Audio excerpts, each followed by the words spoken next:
Chapter 1033. Bathing in the sun's rays, the gold-eater beast, which was possessed by the spirit of the soul-binding pagoda, closed its eyes in comfort. It could feel that the blazing crystal was compatible with itself. It's a once-in-a-lifetime opportunity. Keys lowered his head and looked at the gold-eater beast, once again tempting it with the obvious facts. The spirit of the soul-binding pagoda could not let go of this opportunity. Just as it already knew, Barzab already knew of its existence through the spies of Lindiria. When everything was settled, and the insect lord was still alive, he would definitely not let go of the spirit of the soul-binding pagoda, which had once deceived death. "I'm willing to try once, but what should I do?" For the first time, the spirit of the soul-binding pagoda used simple words to ask Keys. "It's very simple." A crack appeared on the face of Keys's enigmatic golem, which looked like smiling lips. "Previously, you helped a drow mage create a prism warrior, and just now, you killed a young Lindiria with your own hands. I'm sure you can see the shadow of the prism warrior in those little insects. Their birth was also due to Barzab's theft of your research result. Now, you might as well be bolder. I've already prepared a crystal to store the core for you. With it, you can cast spells as easily as before. I suggest that you try to create a new body for yourself after occupying the blazing crystal." Keys's meaning was very direct. He hoped that the spirit of the soul-binding pagoda would directly refine him into a prism warrior after he regained his strength. "That's impossible." The spirit of the soul-binding pagoda flatly refused at first, then began to state its reason. "Powerful golem, I don't know how you know that I've created a prism warrior. But I'm sure you don't know that to create such a warrior, I don't just need magic energy. To put it more simply, even if I recover all my spellcasting abilities, it's extremely difficult to create flesh and blood out of thin air, and it'll take twice the effort for half the result. Moreover, even if I were to disregard everything and refine a prism warrior in the end, so what? Do you think that with a prism warrior as an assistant, you can defeat the powerful Barzab? Unless..." This time, Keys did not interrupt it. Instead, it stopped talking. Because the spirit of the soul-binding pagoda suddenly had an epiphany and figured out the key to the information revealed by the mystery golem. It seemed that they did not lack high-quality flesh. "What do you mean?" The spirit of the soul-binding pagoda hesitated. "That's right." The essence golem nodded. "After fusing with the spirit-binding tower, everything here has been soaked in the flesh and blood of the winged insect overlord. What I want you to do is to try your best to create a prism warrior based on the spirit-binding tower. In other words, I hope that you can become a malignant tumor on the overlord of flying insect's body and become an equal to it." The spirit of the soul-binding pagoda imagined that there would suddenly be a gigantic prism warrior in Barzab's body, and it would continuously attack its original host cruelly and mercilessly. This was not only a real blow to the Lord of Hell, but also a slap to the face of the Lord of Hell. However, if the spirit of the soul-binding pagoda really killed Barzab, then the Lord of Hell's face would not be so important. The essence golem made a "please" gesture. The spirit of the soul-binding pagoda controlled the body of the metal-swallowing beast and slowly walked towards the place where the light of the blazing crystal shone. As it got closer to the sparkling crystal, the spirit of the soul-binding pagoda felt warmer and warmer. It was excited by the vast power it felt. Of course, in addition to being excited, it also felt a little hesitant. However, the spirit of the soul-binding pagoda soon forgot about this feeling. Just as Keys said, it's a once-in-a-lifetime opportunity. If the spirit of the soul-binding pagoda gave up on this opportunity, then it would have to face the terrifying Barzab alone in the future. What was worse was that he might have to face Kith, who was even more terrifying than the winged insect overlord. The spirit of the soul-binding pagoda did not need any guidance. After deciding to take a gamble, it immediately knew what to do. It opened its mind and felt the light of the eternal blaze. When the spirit of the soul-binding pagoda was about a dozen yards away from the blazing crystal, the body of the metal-swallowing beast began to change. This lynx-like creature with 8 stubby legs began to tremble uncontrollably. As it trembled, its orange fur and the bright red flesh underneath started to fade away layer by layer. It was as if it was being tortured. However, the spirit of the soul-binding pagoda did not make a sound. It was unknown whether the spirit of the soul-binding pagoda was using its powerful willpower to endure the pain, or whether it had sealed off its senses, or whether it was not painful at all. When the spirit of the soul-binding pagoda finally reached the vicinity of the blazing crystal, its appearance as a metal-swallowing beast had completely faded away. However, the fur and flesh that had fallen off did not leave any stains. As they fell off, they turned into specks of light and floated back to the spirit of the soul-binding pagoda. Thus, the spirit of the soul-binding pagoda had become a virtual creature made up of billions of specks of light. The specks of light continued to shine like billions of miniature stars, forming a hazy nebula that looked like a metal-swallowing beast. Like a cat that was chasing after a butterfly, the spirit of the soul-binding pagoda leaped up from below the blazing crystal and touched the crystal that was being pulled by thousands of golden threads. Like fireworks that had been scattered, the specks of light suddenly broke into a cloud of smoke. Perhaps the light around the blazing crystal was too bright, but the cloud of smoke could still be seen at first, but it gradually melted into the light. It was as if it had proved a famous idiom, dust and light. Seeing this, Keys's essence golem avatar did not stay any longer and strode out of the cave. Everything that needed to be set up had been set up. Although there were no restrictions in the blazing crystal that he gave to the spirit of the soul-binding pagoda to gain its trust, Keys believed that as long as the spirit of the soul-binding pagoda still had its intelligence, it would be able to assess that cooperation was the best choice. Thus, Keys did not hesitate and did not wait here for it to transform into a gigantic prism warrior. Instead, he prepared to walk out of the soul-binding pagoda and begin the finishing work of this battle. In the entire cave, there was only a bright and dazzling blazing crystal and a music box embedded in a broken skeleton that was playing impassioned music on its own, as if to celebrate the birth of a powerful life form. Chapter 1034. In the Realm of Equality. Fists as large as Urban's cannons flew up and down. The 2 goblin gods, Hrughek and Kugobiag, had been hammered by the iron fists of equality until they wanted to cry but had no tears. No one used divine spells, no one used spells, no one used psychic powers, and no one could summon helpers. It was simple and unadorned, without any fancy trick. It was purely a competition of fists. The brawny ogre Neru, who had just been promoted to a demigod and could be said to be a rising star among the gods, let the 2 goblin gods, who were much older than him, experience the feeling of being beaten again. The only thing that comforted the 2 gods was that this realm of equality had a time limit. Because Neru's status was much lower than the 2 of them, the time it lasted was really not long. It was only half an hourglass. During this period of time, except for standing still and being beaten because they did not react in time at first, the 2 gods had taken emergency measures such as wandering, flying kites, and sacrificing their fellow Taoist but not me. They had survived the long half an hourglass. Although each of them had serious injuries, when they left the realm of equality and could use divine power to heal their bodies, they were all so excited that their eyes were brimming with tears. It's not easy. Neru, like them, walked out of the realm of equality almost at the same time. As soon as he returned to the real world, this tall and brawny ogre fell into the sea with a bang. The splash of water caused a tsunami in the local area. Neru did not use divine power to levitate himself in the air. He just fell into the sea and let the sea water go over his head. The battle that belonged to him was over. Even though the brawny ogre loved blood-boiling battles, he was not brainless.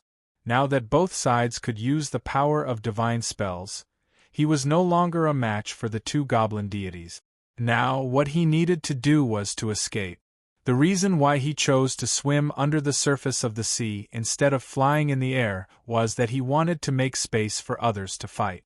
Just as the two gods were using divine spells to repair their avatars' broken bones and bleeding, a powerful being who had remained invisible since the arrival of Key's mithril golem also revealed his ferocity. The great calamity and disaster both moved. This powerful abomination of fire, Phaeton, who had been attached to the body of the old ghost goddess Kaji Luna, immediately burst out with light blue flames and pounced on the two goblin avatars, enveloping them.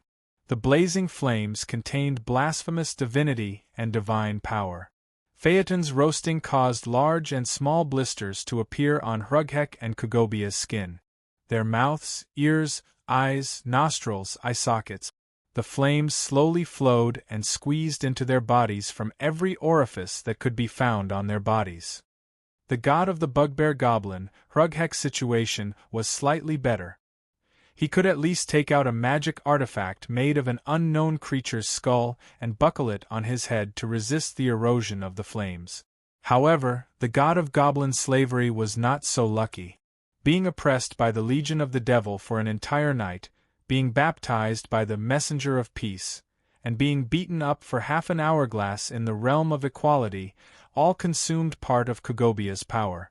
Therefore, when he was attacked by the abomination of fire, his avatar was actually extremely weak. Soon, with an unknown insult, the precious avatar of the god of goblin slavery, for a weak divine power, every avatar was an important treasure, was completely turned into a burning torch with a bang.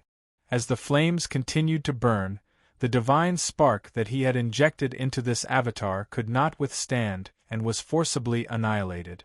Killing a god's avatar was definitely something worth celebrating for the abomination of fire. Although it was not an easy victory, Phaeton's morale was high. He continued to incite the flames to burn Hrughek. "Save me!" the god of the bugbear goblin roared.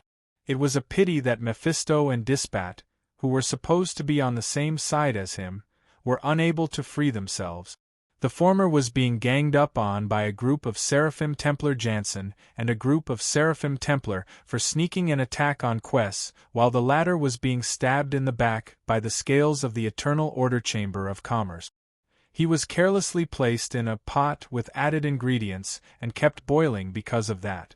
At the scene, other than Barzab, who was too busy looking after himself, there was only Keys, who had just walked out of the spirit-binding tower.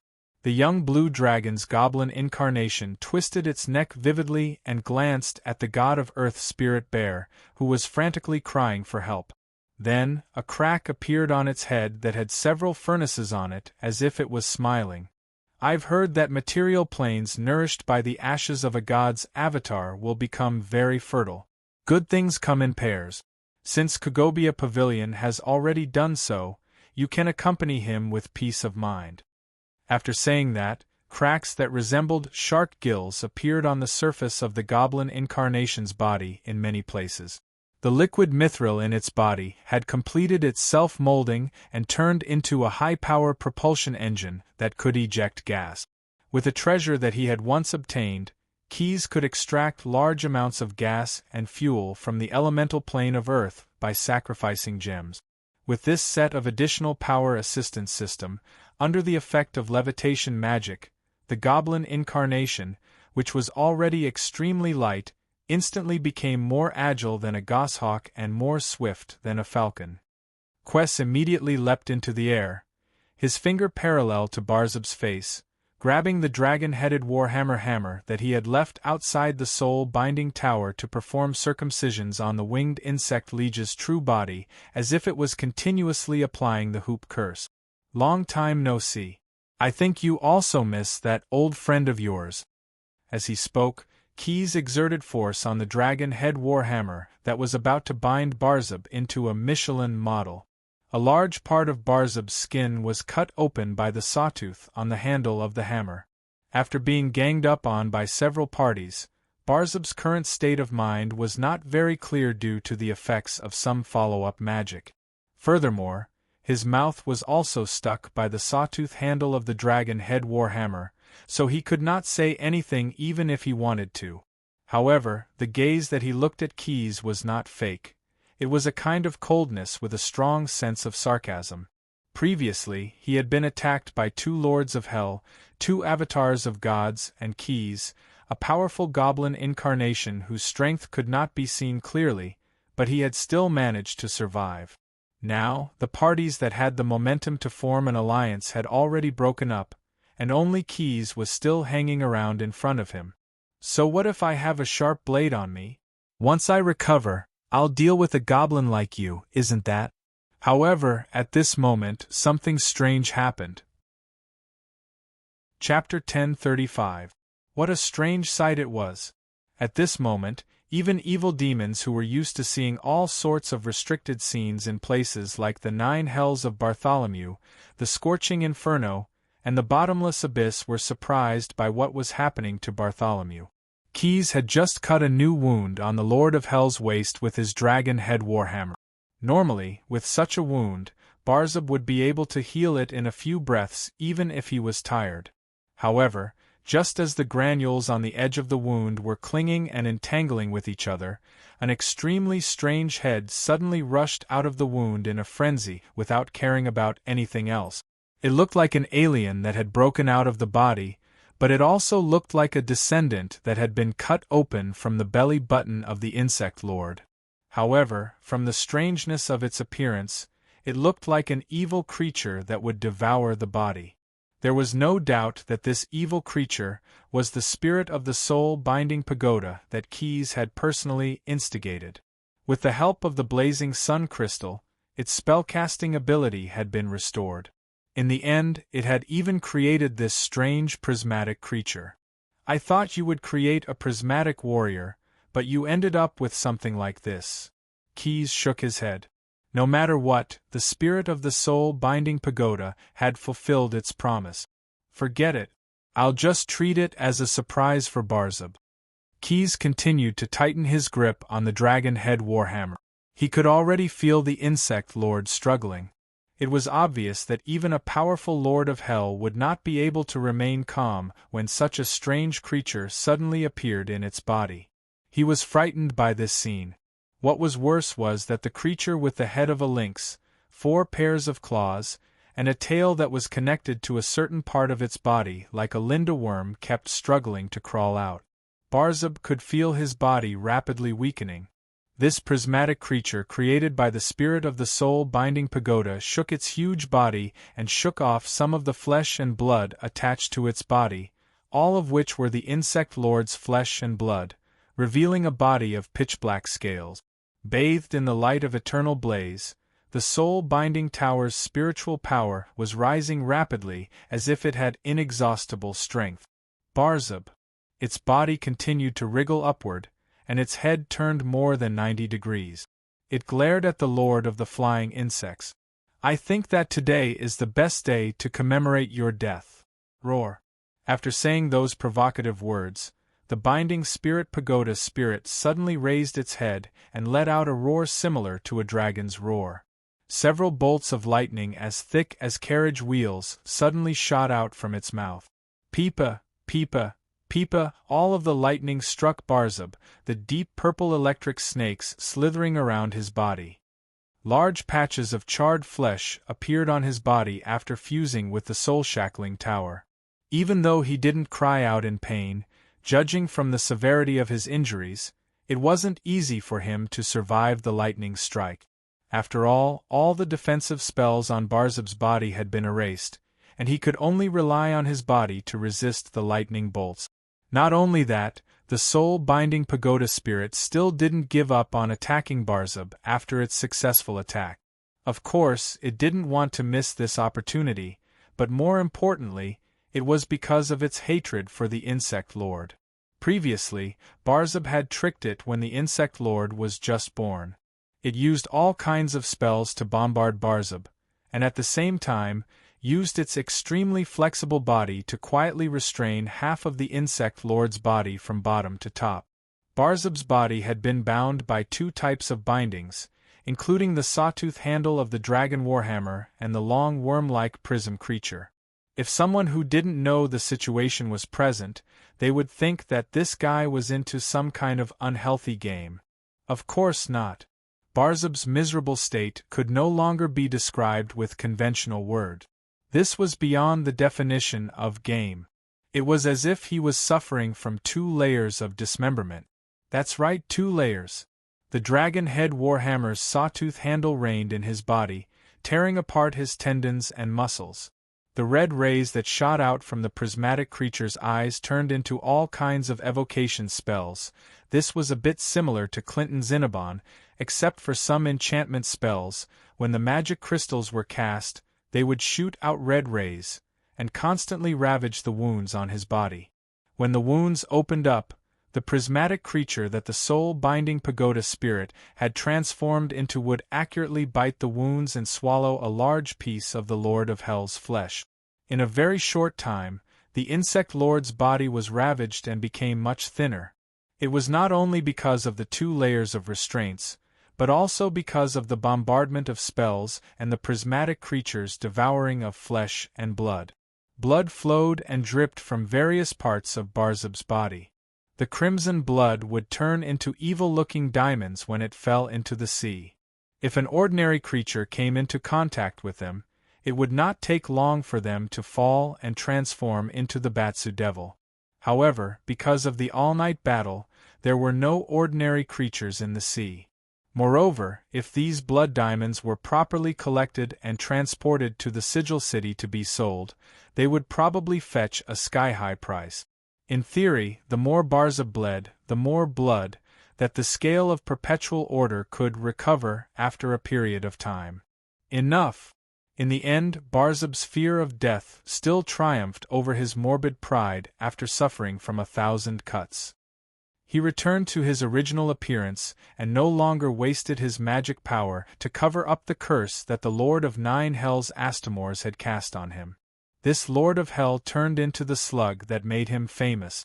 Bloated layers of fat began to appear out of thin air on his body, piling up and filling up the numerous wounds that were torn and bitten. 2 soft, snail-like antennae drilled out of the top of his head and drooped down. His skin began to secrete a highly toxic and corrosive mucus. Even the dragon head warhammer with a sharp sawtooth handle began to slip. "Come out!" Barzub roared. At this time, his face no longer had the handsome appearance of a fallen angel. There were too many wrinkles on his face. Instead, it looked like the head of a Neapolitan dog covered in a large amount of pustules and mucus. Barzub's appearance was extremely ferocious. When he roared, a forked tongue with spikes protruded from the gaps between his serrated teeth. He exerted force and temporarily expanded the 2 chains that bound him. Then, he freed his 2 arms and was able to grasp the body of the prismatic creature that the spirit of the soul-binding pagoda had transformed into. His claws pierced deeply into the scales of the prismatic creature, but he did not tear it apart. Instead, he wrapped it around his wrist twice and then tried to pull it out of his body. However, how could Keys let him have his way? Before preparing for the final battle with Barzub, when he instigated the spirit of the soul-binding pagoda to rebel, he also buried another secret weapon. Chapter 1036. He used his sharp fangs to devour the enemy from the inside. He used his venom to corrode the enemy's heart, liver, spleen, and stomach. He used vicious spells to destroy the enemy's energy core. He rose from the spirit-binding tower and ran all the way to Barzub's chest, riding on the face of the Lord of Hell. The tactics named Nyholt will forever be recorded in the War Manual of the Scale of Perpetual Order. The War Manual of the Scale of Perpetual Order, Nyholt Chapter. Allowing Barzub to break free from the chains of the dragon head warhammer, Keys stretched out his hand and took back the terrible weapon. The insect lord was in so much pain that he almost went crazy. The pain caused by the prism creature created by the spirit of the spirit-binding tower had not disappeared, and a new pain was arranged without stopping. Moreover, the pain this time was far more painful than the previous one. It was really like alien breaking out of the body. The hand that Keys placed in the insect's body tore his chest, crushed his sternum, and broke out of the cocoon. The giant rust-colored steel mouth tore open Barzub's chest, and a beating heart was in its mouth. The rusty color was dyed by the blood and flesh of the Lord of Hell. As the big head shook twice, the clockwork megalosaurus finally showed some of its original color. You will burn in the fury of the megalosaurus. You will drown in the burning acid. You will beg for a quick death in the putrid swamp. You will fall apart in the merciless thunder prison. You will definitely perish in the cold wind. The familiar battle cry resounded in every corner of the world.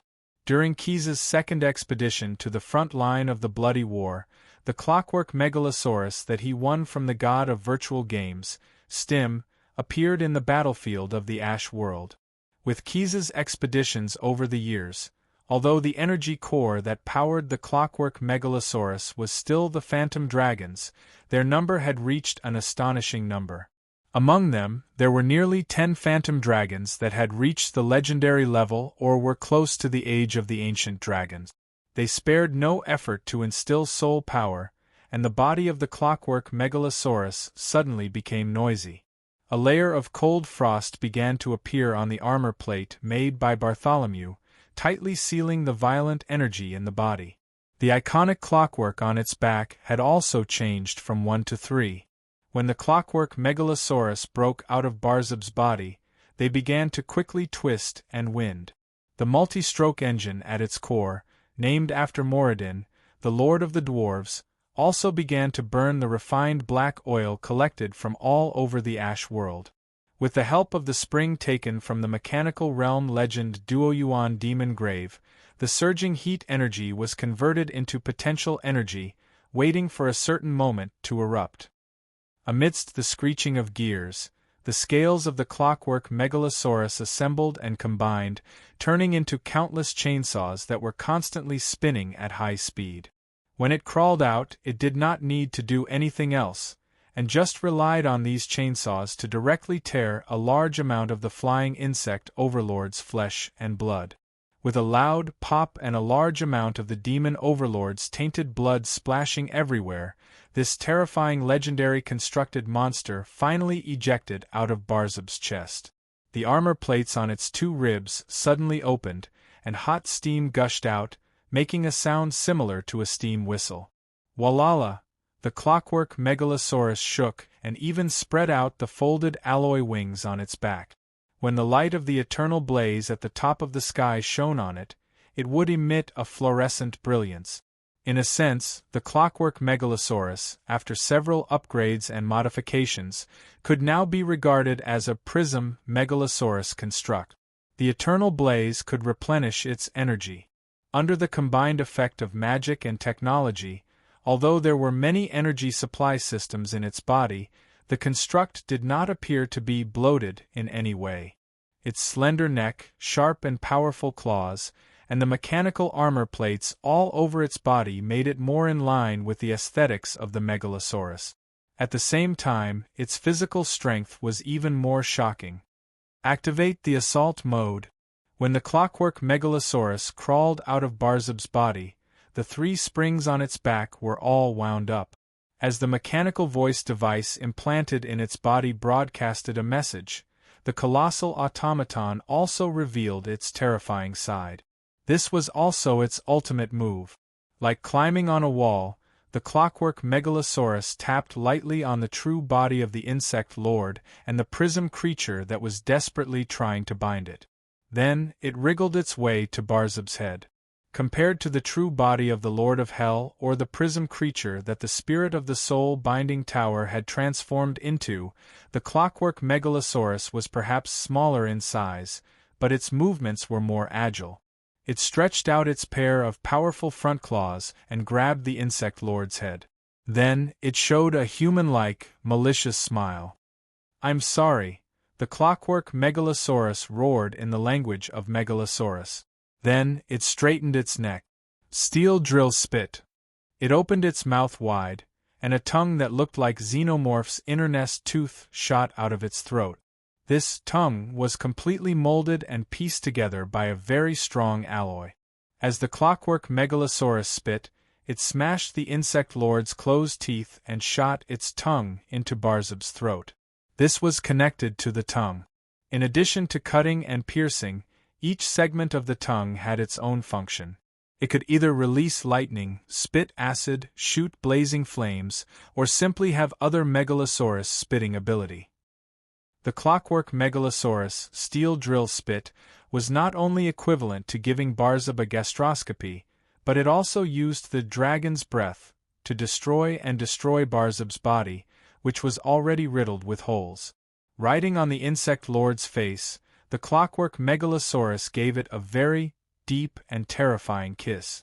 Even though Barzub had lived for more than hundreds of thousands of years, from the scorching Templar to the fallen angel to the Lord of Hell, he had never enjoyed such a treatment.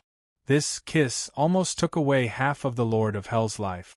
At this moment, his huge slug-like body was emitting grayish-black smoke from every pore.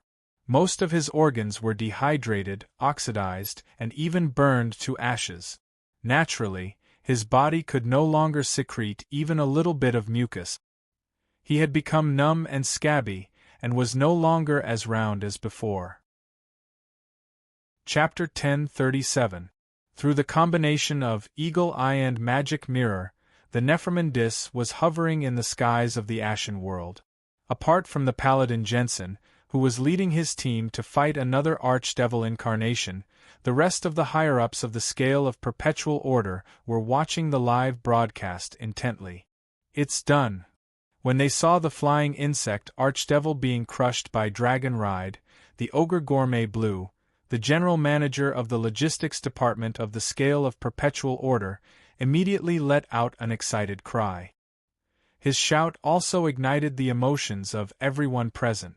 After all, the success of the Megalosaurus surprise attack had practically sealed the victory of the battle. The Megalosaurus was made of steel, clockwork, gears, and a series of mechanical structures. It was like an octopus clinging onto Barzub's face, as if it had turned into a pile driver. Its steel drill spit pierced into the flying insect overlord's face again and again. Soon, the overlord's face and brain were mixed together. Even if it was a powerful archdevil, such an attack would definitely be considered a heavy blow. Although it wouldn't die immediately, it would take a long time for it to recover. Moreover, how could Keyes give it the chance to recover?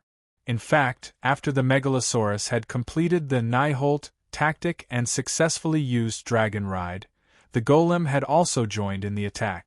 Supreme Magic Limit, Thieving Magic, Supreme Magic Duplication, Spell Expansion. With the help of the complete mice energy core within the golem, Keyes directly used two relatively unorthodox legendary spells. They complemented each other, and as soon as the casting ended, Keyes cast multiple thieving magic in an instant. A secret box popped out from the golem's shoulder, revealing blank secret scrolls hidden within. These scrolls were tanned with multiple layers of pit fiend skin, mixed with mithril threads to increase the efficiency of mana flow. There were no dazzling light effects. When Quessa's magic theft took effect, a blob of black ink appeared on each scroll out of thin air.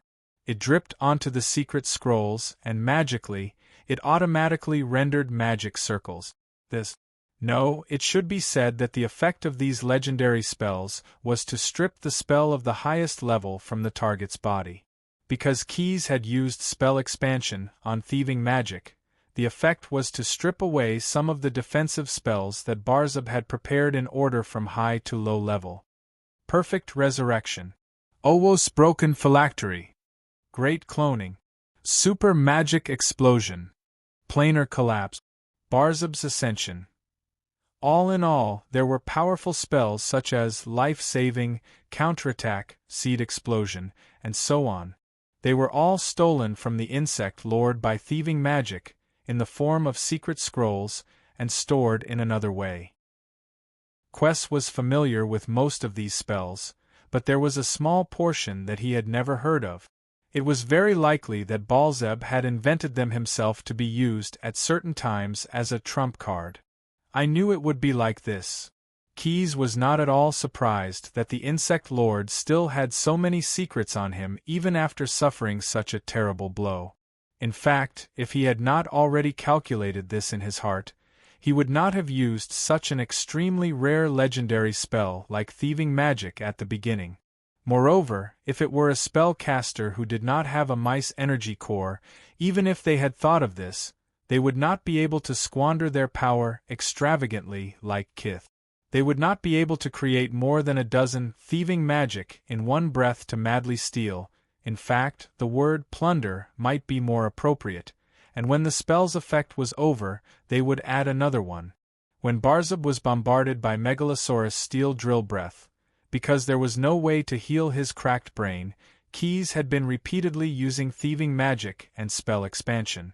It was not until this legendary spell began to strip away some spells within the ninth circle that Keyes stopped squandering the energy of the Mythi core. At this time, due to the large-scale use of energy, part of the energy released from the body of the exquisite golem had begun to make the adamantine on the surface of the golem slightly red. The air of his incarnation had been heated to a certain extent and had produced a red shift. After stealing a large number of Baalzeb's trump cards, Keyes had more than 100 secret scrolls floating around him. He waved his hand and gathered all these scrolls together, then stuffed them back into the secret box in his body, properly storing them away. In the future, whether it was to be sold in Sigil City or kept for research on the scale of perpetual order, these secret scrolls would be an immeasurable amount of wealth.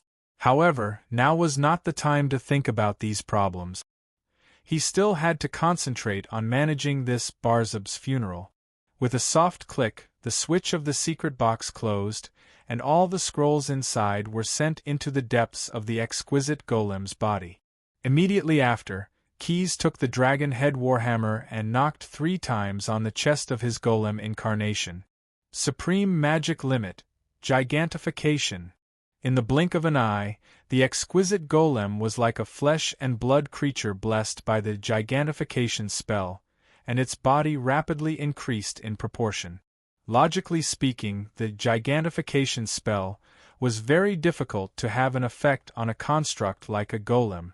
This was because the essence of this spell was actually to turn the magic energy into matter and fill the body of the creature, and then achieve the effect of increasing the size of the body.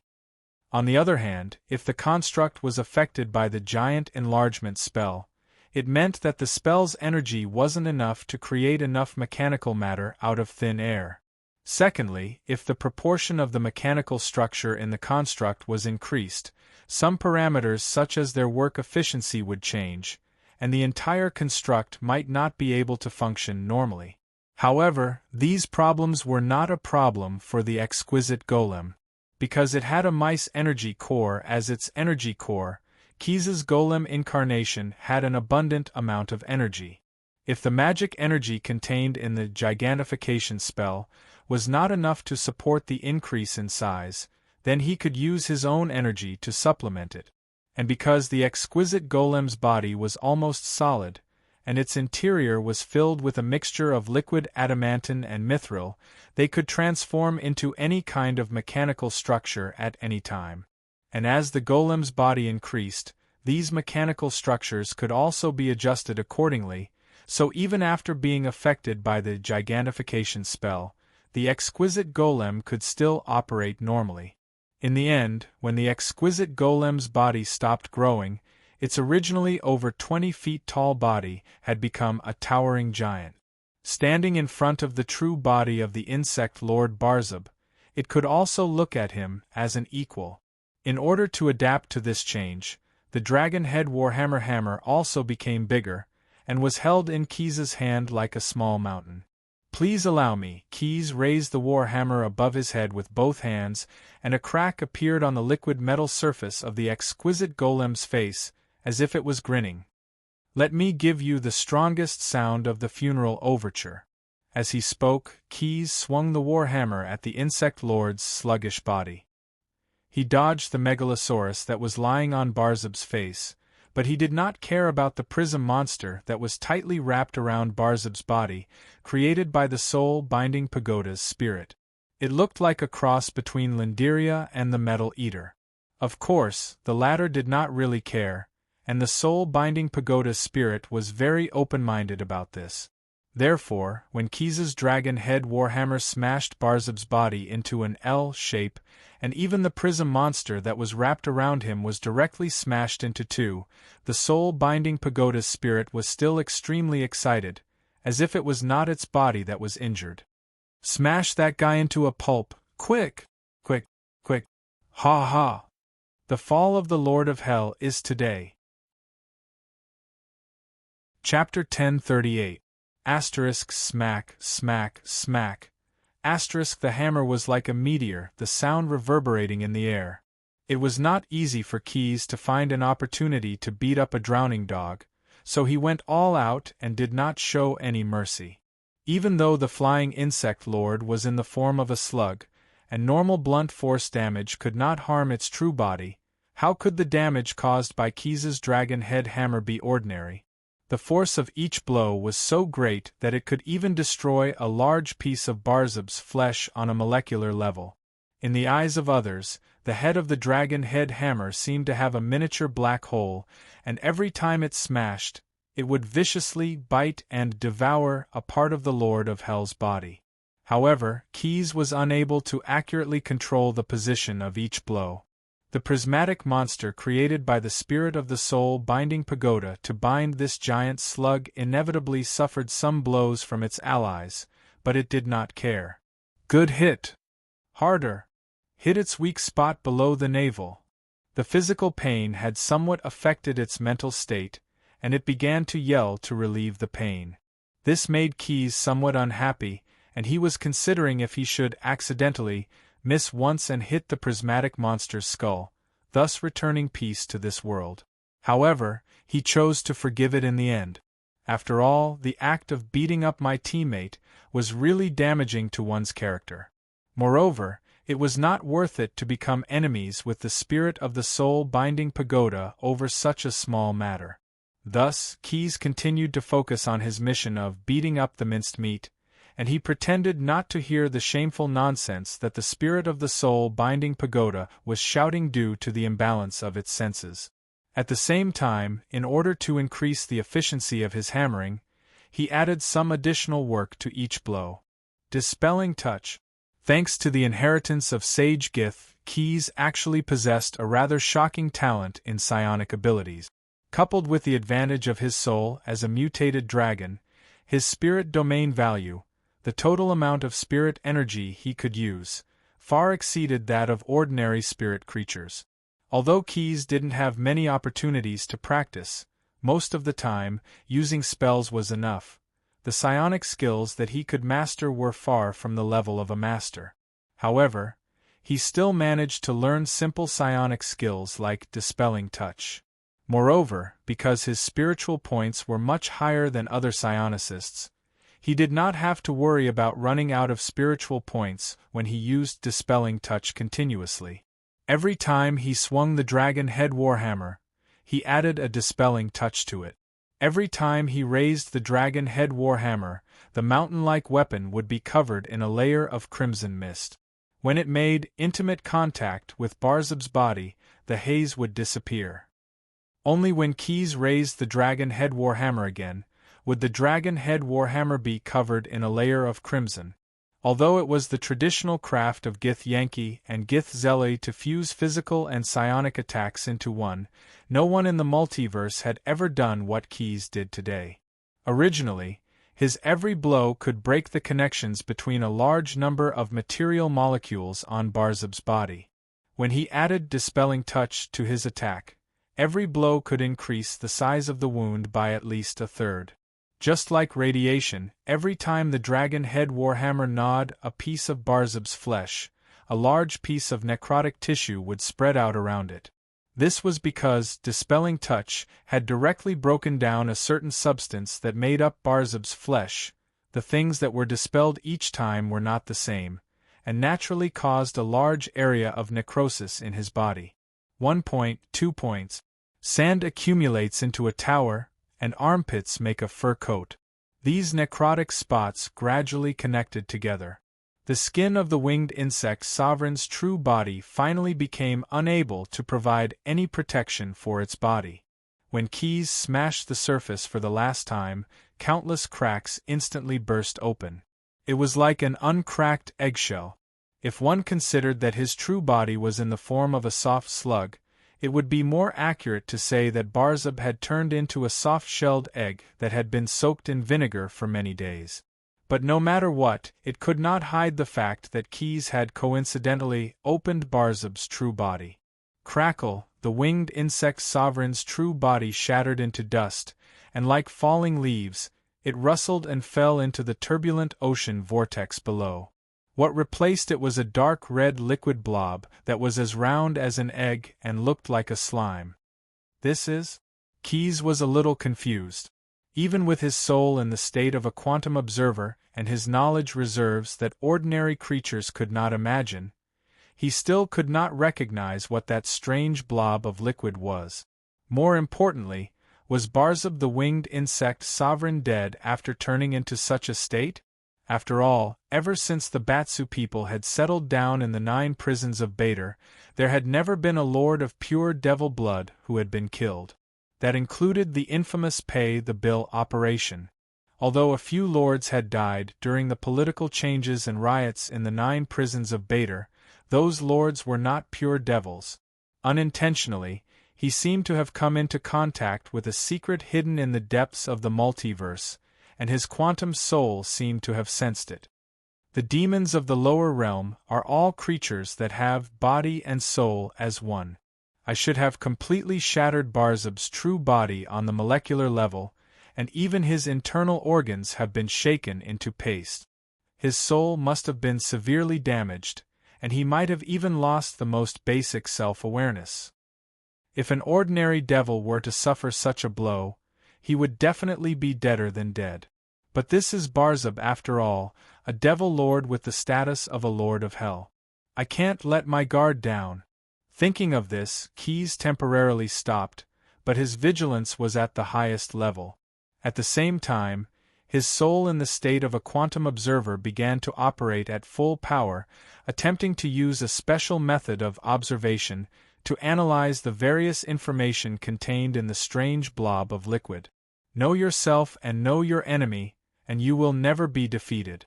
Although Keys had acted like a brute, who only knew how to swing a sledgehammer, as an orderly and rational blue dragon, most of the time he would follow the way of planning before acting. There were very few exceptions. At this moment, the strange blob of liquid underwent some changes. Barzab's true body had originally fused with the soul binding tower, but now that Barzab's true body had collapsed into a blob of liquid, it naturally separated from the soul binding tower. Without the support of the Lord of Hell's magic power, the huge pyramid-shaped building rapidly fell into the sea. The prismatic monster created by the spirit of the soul binding tower, which had almost been accidentally squashed by Keys, was also dragged into the sea by the soul binding tower. But just a second before it fell into the sea, the spirit of the soul binding tower seemed to have gone crazy. It actually controlled the half-dead prismatic monster, and with a whoosh it darted towards the blob of dark red liquid floating in the air. Barzab's relic should be inherited by me. When it shouted this sentence, the prismatic monster's head intentionally or unintentionally tilted towards Keys, who was in deep thought, as if it was declaring its rightful right. Keys's incarnation of the essence golem snorted coldly in a very human-like manner, and at the same time, raised the dragon head warhammer again. I forgot to tell you before, there are a total of 3 ways to destroy magic crystals, and I know all of them. Chapter 1039. There were 3 suggested ways to destroy Clinchinian, or broken magic crystal. Firstly, he could summon Tyr, the god of justice, or other divine powers that were good and lawful. If they answered the summon and saw the broken magic crystal, they would be more than happy to shatter the divine artifact that was pushing the multiverse into chaos and evilness. Secondly, which was what Quess had revealed to the spirit of the Binding Spirit Tower, Clinchinian could be destroyed by the 7 kind-hearted great liches and a powerful blazing divine servant as long as they could find the original creation ritual and perform it in reverse. However, this would destroy all the great liches and expel the heavenly race. Thirdly, if the broken magic crystal could be wrapped in Shar's dark cloak, or if it was thrown into the center of eternal blaze by a certain saint or a senior-rank priest, the broken magic crystal would be shattered. And now, what Quess was going to put into practice was the third way to destroy Clinchinian. Although he did not have Shar's dark cloak, and he had nothing to do with the gods whose divine title was the sun, he could simulate the environment at the center of eternal blaze. Yes, he was going to use Messenger of Peace. With the mice energy core inside the body of the essence golem, it was much easier for Keys to perform the spell that was defined as Messenger of Peace than for other people, just like how he performed the unorthodox legendary spells like Magic Theft. Also, his soul was in the quantum state, and he could perform equivalent exchanges by controlling the quantum fluctuations. He could directly exchange the activation energy needed for the spell and the materials needed for Messenger of Peace to the multiverse. Therefore, almost instantly, a dazzling cluster of light appeared in front of the dragon head hammer that Keys raised. Had it not been for the restraint of the powerful magnetic field, Messenger of Peace would have been activated the moment it appeared. The closest object to this dangerous light was the dragon head warhammer, which had its own consciousness.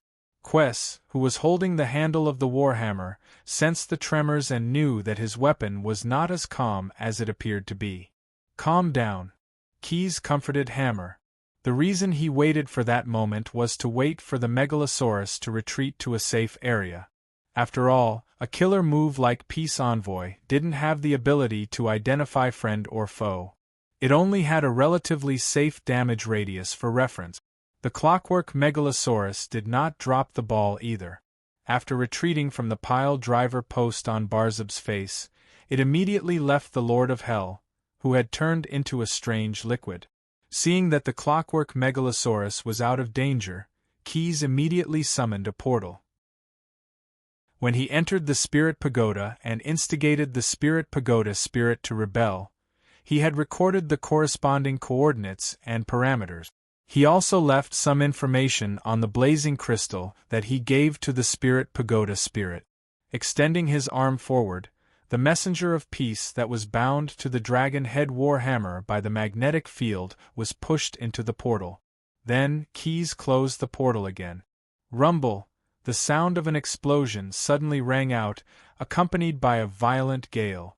However, before that, what came first was still the baptism of heat radiation, neutron currents, and other kinds of rays. However, considering that it was only to kill a Spirit Pagoda spirit, Keys deliberately suppressed the yield of the messenger of peace this time. He limited the range of the explosion to 20 kilometers, and the explosion lasted no more than 20 seconds. Of course, in those 20 seconds, the Spirit Pagoda spirit, who was at the center of the explosion, would suffer the same treatment as if it were at the center of eternal blaze.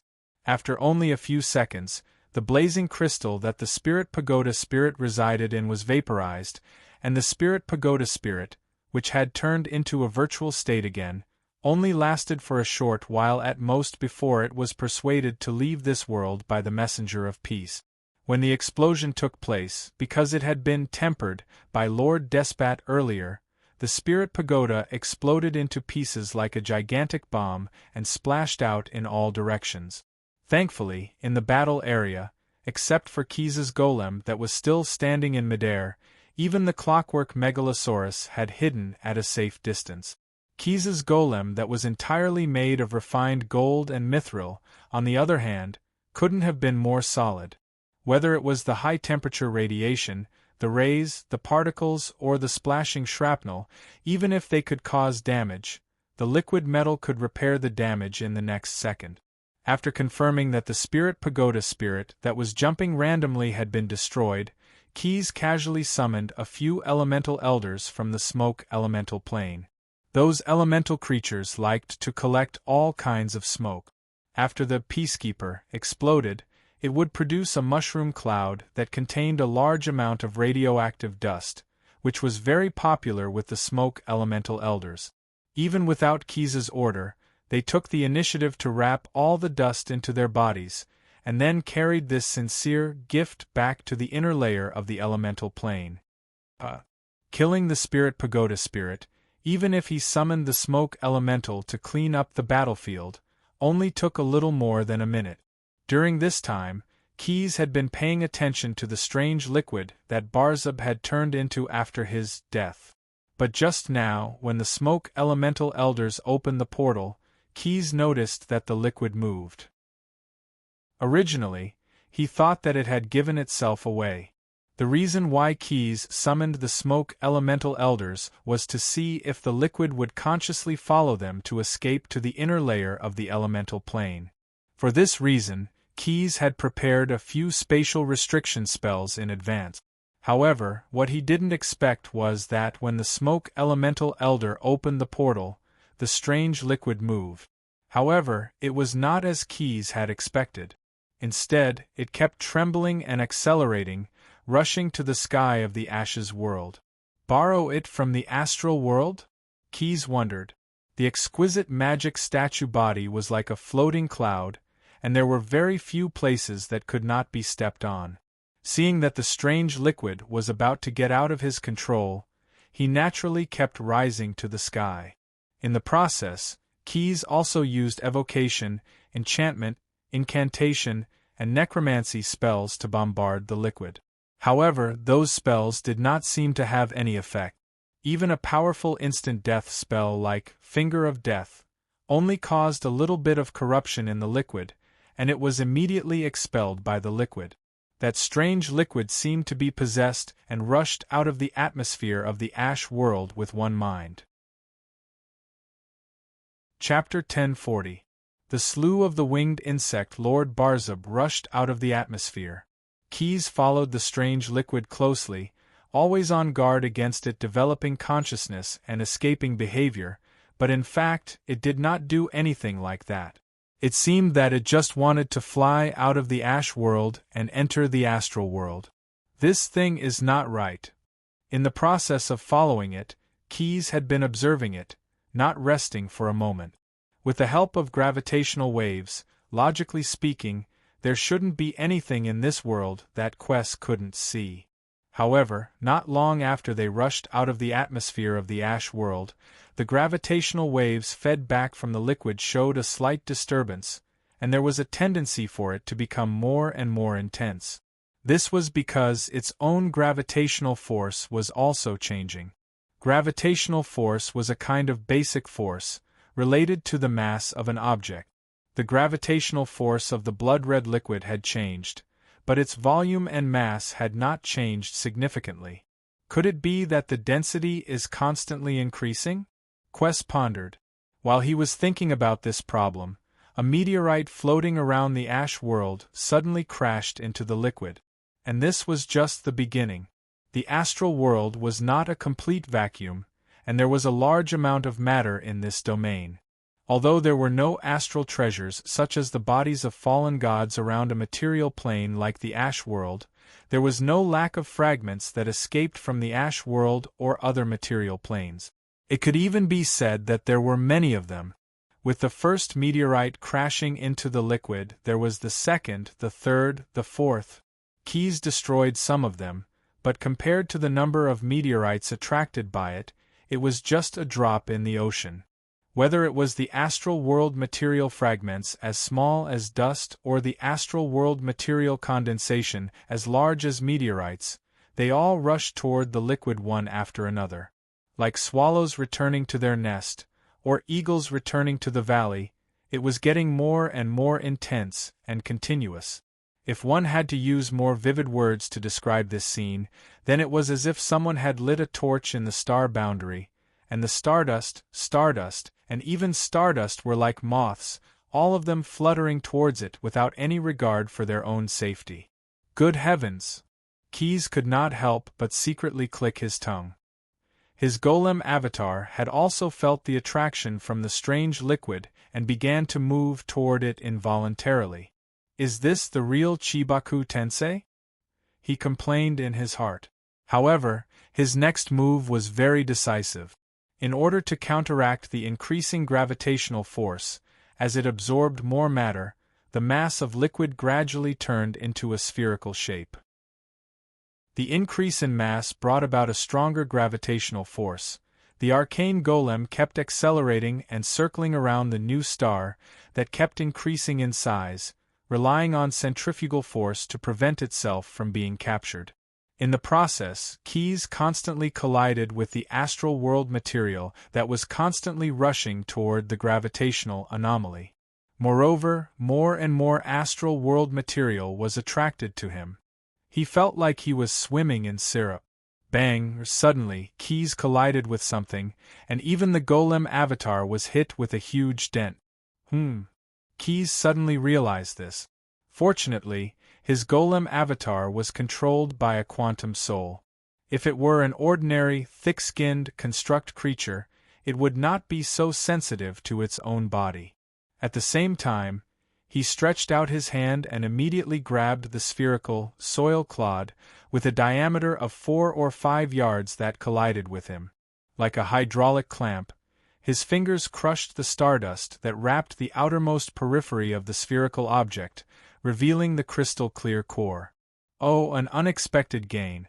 I've heard that some powerful spellcasters would roam the astral world from time to time in order to find these casting materials that are very expensive in the material plane. Keys saw at a glance that the soil clod that collided with him was actually a diamond of quite a shocking diameter.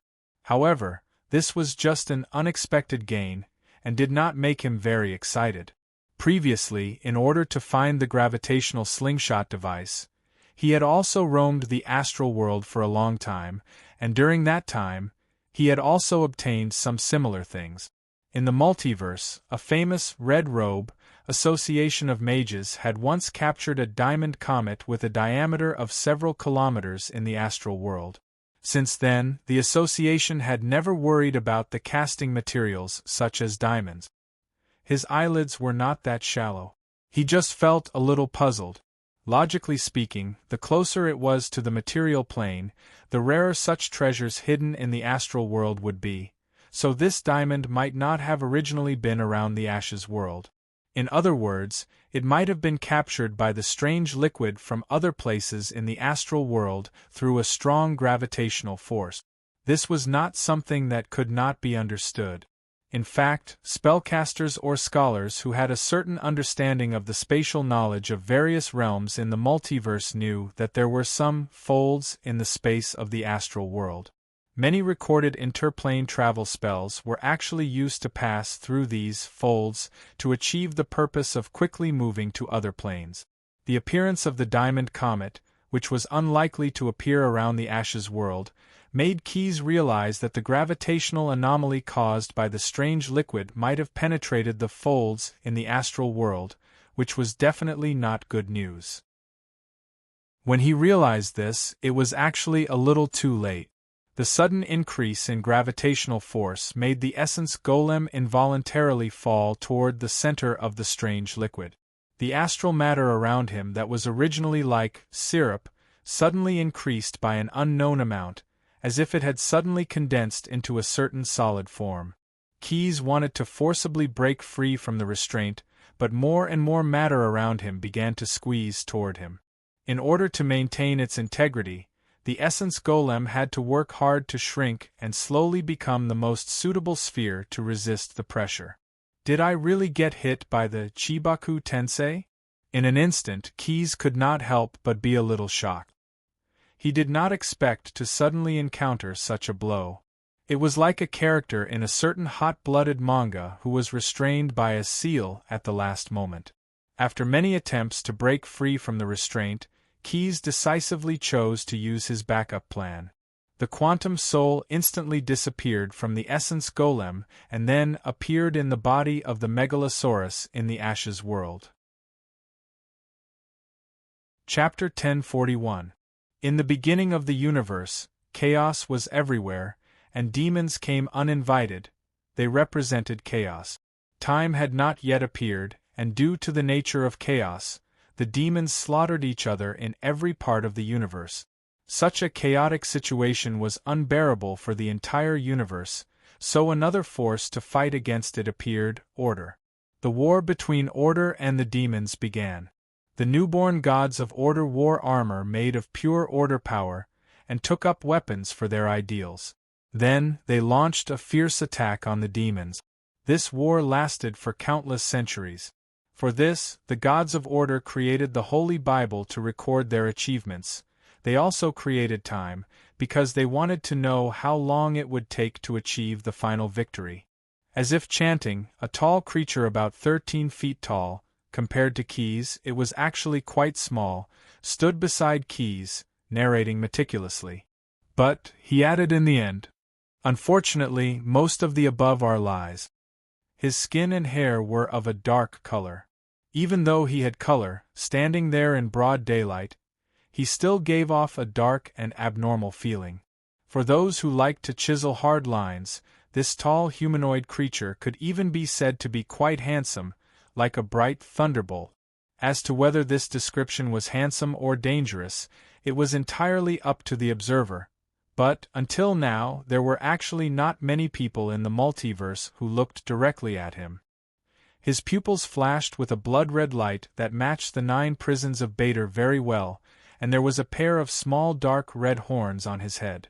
His clothes were gorgeous but not flashy, and the colors were mainly red and black. Just this one piece of clothing, its actual value might be equivalent to the total wealth of a material plane. Moreover, this did not include the value of the accessories he carried with him. He always held a ruby scepter in his hand, which was inlaid with countless gorgeous gemstones, and each of them contained magical energy that could cause the world to change rapidly. Although as the owner of the scepter, he was actually powerful enough, at least in the eyes of most of the beings in the multiverse, and in fact, some powerful good gods or demon lords of the bottomless abyss had actually prayed that he would not be so powerful, but he always adhered to the idea of being prepared is to be safe. After all, this was the precious experience that Astamores had used to secure the number 1 position in the 9 prisons of Bader for so many years. No matter how treacherous the enemy was, as long as he was prepared, he would always be able to remain as still as a mountain, and the final victory would always be on his side. It was due to this reason that apart from some lunatics in the bottomless abyss or chaos sea or fanatics who worshipped certain good gods, very few people in the entire multiverse were willing to go against such a powerful being. Keys naturally did not intend to provoke the Astamores for no reason, especially when he had just entered adulthood and crawled out of the gravitational slingshot. It really caught him off guard when he encountered the Lord of 9 Hells. This is quite sudden. Keys spoke to the Astamores in the infernal language. It was unknown whether he was talking about the Lord of 9 Hells' sudden appearance in the Ashen world, or whether he was commenting on the fact that the Lord of 9 Hells had exposed himself. Chapter 1042. Japan Province, Zhejiang-jin, Yashigaki. A dream of golden millet in an octopus pot, the summer moon on the horizon. Sitting on a mat in the courtyard, gently fanning a military fan made of iron and leather, listening to the gurgling of water and the occasional cries of startled deer, Mitaru could not help but close his eyes in comfort, and he blurted out words that matched his state of mind. 50 years of experience in Zhejiang-jin had allowed this humble son of a humble family to climb step by step to the position of Chief Inspector of the Talent Market. And his family had also advanced many times, becoming the only wealthy family in Zhejiang-jin, one of the aristocratic families in the entire Japan province. A person born for 100 years is nothing more than this, Mitaru thought with some pride. However, He did not blurt out this sentence, but kept it in his heart. After all, as a regional supervisor of the scale of perpetual order, he was naturally aware of the pervasive ability of the Chamber of Commerce's spies. Thinking of this, Mitaru's squinted eyes widened, and he felt a little thirsty. Fortunately, the water in the iron kettle had been boiled, and he could use it to make tea to relieve the heat. A cup of tea, a piece of charcoal, my spring seems to be frozen. Perhaps because he had lived like a prince for so long, even when drinking a cup of tea, Mitaru would leisurely recite a few famous poems in his heart, adding a touch of elegance. This was a joy that belonged to this old man. However, today's joy was not like in the past, when it accompanied Mitaru from dawn to dusk. Master, Lord Qingzhen of the Maida family, has already disembarked at Great Blasphemy Port. A servant ran into the courtyard and hurriedly reported the news to Mitaru. Although the servant had already taken off his wooden clogs before running into the courtyard, wearing a silk footbag to step on the cobblestone path without making much noise, the news he reported after kneeling on one knee still shocked Mitaru. How could it be so fast? Mitaru narrowed his eyes. His old eyes were instantly bloodshot. But this abnormality was fleeting, and even the attendant with the surname Shao, who was closest to him, did not notice it. "Let's go to Great Blasphemy Port." Mitaru opened his mouth and spoke. And as he spoke, the old man in his 80s suddenly stood up, not at all like an old man of his age who was physically incapacitated. When he hurried past the servant, the latter had time to get up. However, as the attendant straightened his body, a line of blood had appeared on his neck at some point. Thud! A large head with hair tied up in a bun fell onto the cobblestone path. Then, the head rolled into the harmonious stream of flowing goblets that was specially created by the craftsman. In the end, it tarnished the beautiful view of the courtyard. At the top of the Tianshou Pavilion in the center of the stone wall, a gray-robed elite desert elf ninja with 2 scimitars on his waist and a long gun on his back. This was a special profession trained by the scale of perpetual order to do as the Romans do. The purpose of their existence was to supervise the various chambers of commerce in the Japanese province. He quickly took the long gun in front of him and looked for the target with the help of the magic spell engraved on the scope. However, what he did not expect was that in the next second, he felt a sudden pain in his chest. An unbearable salty smell rushed from his chest to his throat and neck. About an inch of the sharp tip of the sword protruded from his chest. The magic chain armor he wore did not provide any protection. Similarly, the tranquility suit on his body did not allow him to completely blend in with the environment. "I'm very sorry." An old voice rang in the desert elf's ears. It sounded as if the voice was as guilty as it sounded. "My craftsmanship has not been polished. It's very rough. I've made you suffer." Screech! The man wielding the sword swung the weapon hard, and the elite desert elf ninja's body was split into 2 in an instant. Mitaru put the sword back into its sheath and narrowed his eyes again. It was strange that his narrowed eyes did not look like an ordinary old man who was exhausted. Instead, he looked like a ferocious man-eating tiger that was about to pounce on its prey. At this moment, in Mitaru's eyes, more than a dozen places in the stone wall lit up with a bloody light. There were also roars and sounds of fighting in some places. It was obvious that some of the retainers were not capable enough and were not able to kill the ninja smoothly. A bunch of trash. Seeing this scene, Mitaru could not help but let out a cold snort. He then waved the military fan in his hand, which was painted with the eternal blaze on one side and the crescent moon on the other. As the fan was waved gently, the hidden sentries who received the message blew the special bamboo whistles they carried with them. The whistles that sounded like whining instantly resounded throughout the stone wall. A large number of slave warriors wearing armor, holding iron cannons, and long sabers at their waists ran from the camp to the walls of the stone wall. They had all received the alarm of a bandit attack. Even though their minds were full of question marks, In this day and age, there were still pirates or bandits who dared to attack a large stronghold of the scale of perpetual order. The speed at which they rushed to their respective posts was indeed not the slightest bit fake. Seeing that the stone wall was already armed like a turtle shell, Mitaru waved the military fan again with a special technique. This time, it was Neo-Jin's turn to react under the small hill where the stone wall was located. Some of the retainers hiding in the city received the signal and immediately created chaos at the location marked by the Patriarch. Killing people on the street, igniting hidden gunpowder, casually throwing silver judges. There were all kinds of strange things that were different. In short, most of the defenders on the stone wall saw the chaos at the foot of the mountain.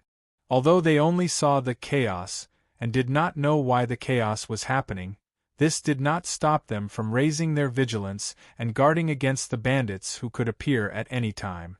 Huff and puff. Seeing the chaos inside and outside the city, Mitaru, the instigator, could not help but sigh. Then, he sang a short poem like before to liven things up. Scattering rice is also a sin. Let the chickens fight. As the poem ended, Mitaru, who looked no different from an old man, suddenly widened his eyes. His eyes were clear and his mind was clear.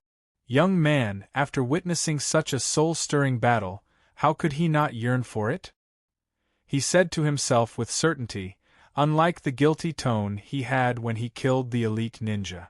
This is my own choice, not because I was attracted by the rice that fell from someone's fingers. Ha ha ha, it's just that the world doesn't know, it's just that the world doesn't know. Chapter 1043. Walking out of the desecration wharf, he looked at the mountains outside Jiangjin City in the distance. Above the huge stone walls, the elegant oars and heavenly guards towered into the clouds. However, most people didn't know that the appearance of these beautiful buildings was not only because of artistic beauty, but also because of military principles. Of course, there were still people who knew.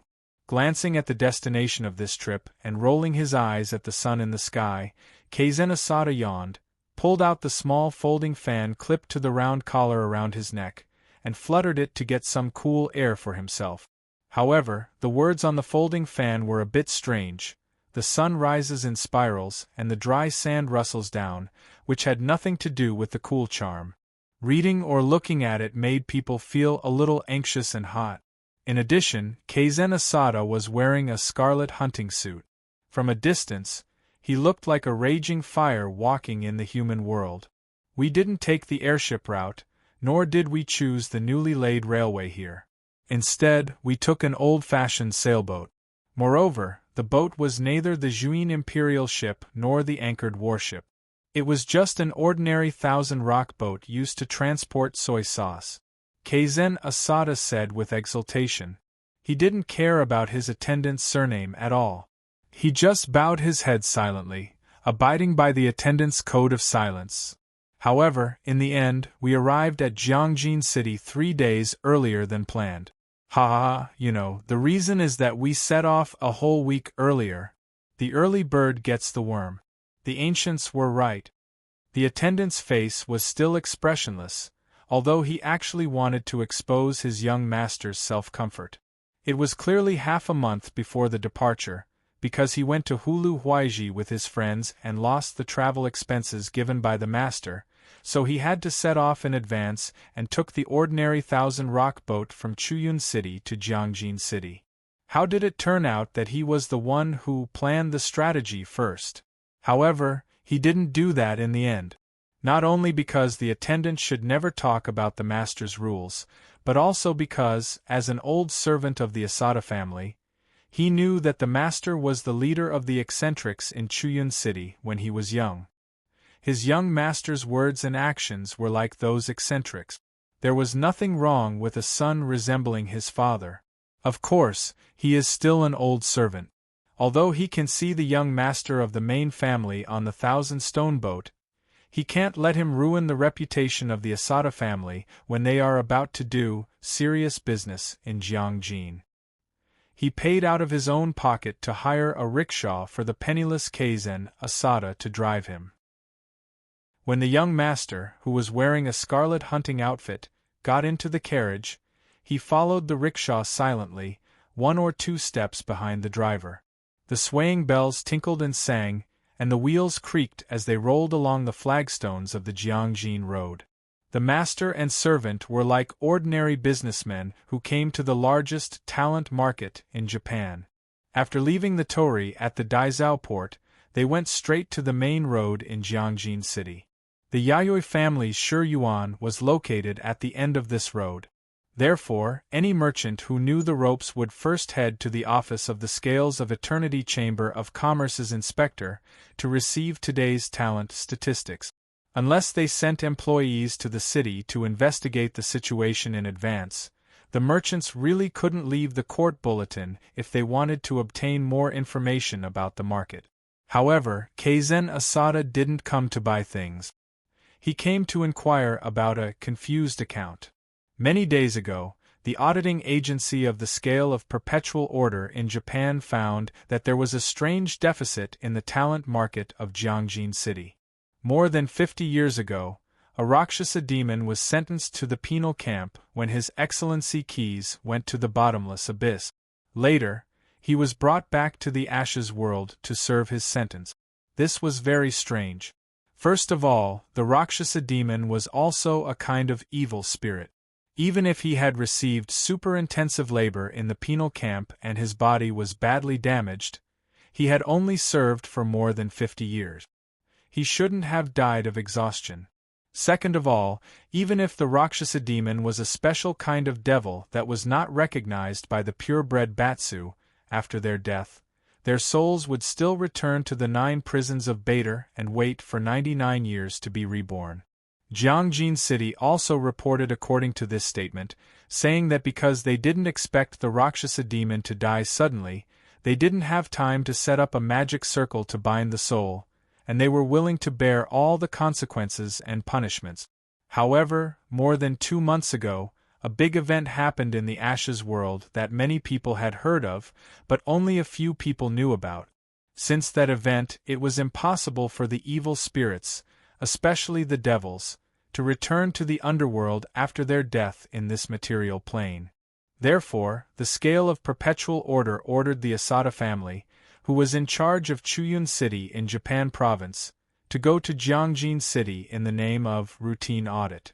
Keiji Asada, on the other hand, directly ordered his youngest son, Kaimasa Asada, who was given a name of absurd and bizarre, not respecting his father's name, and quite strange by himself, to go straight to Jiangjin to investigate the whole story.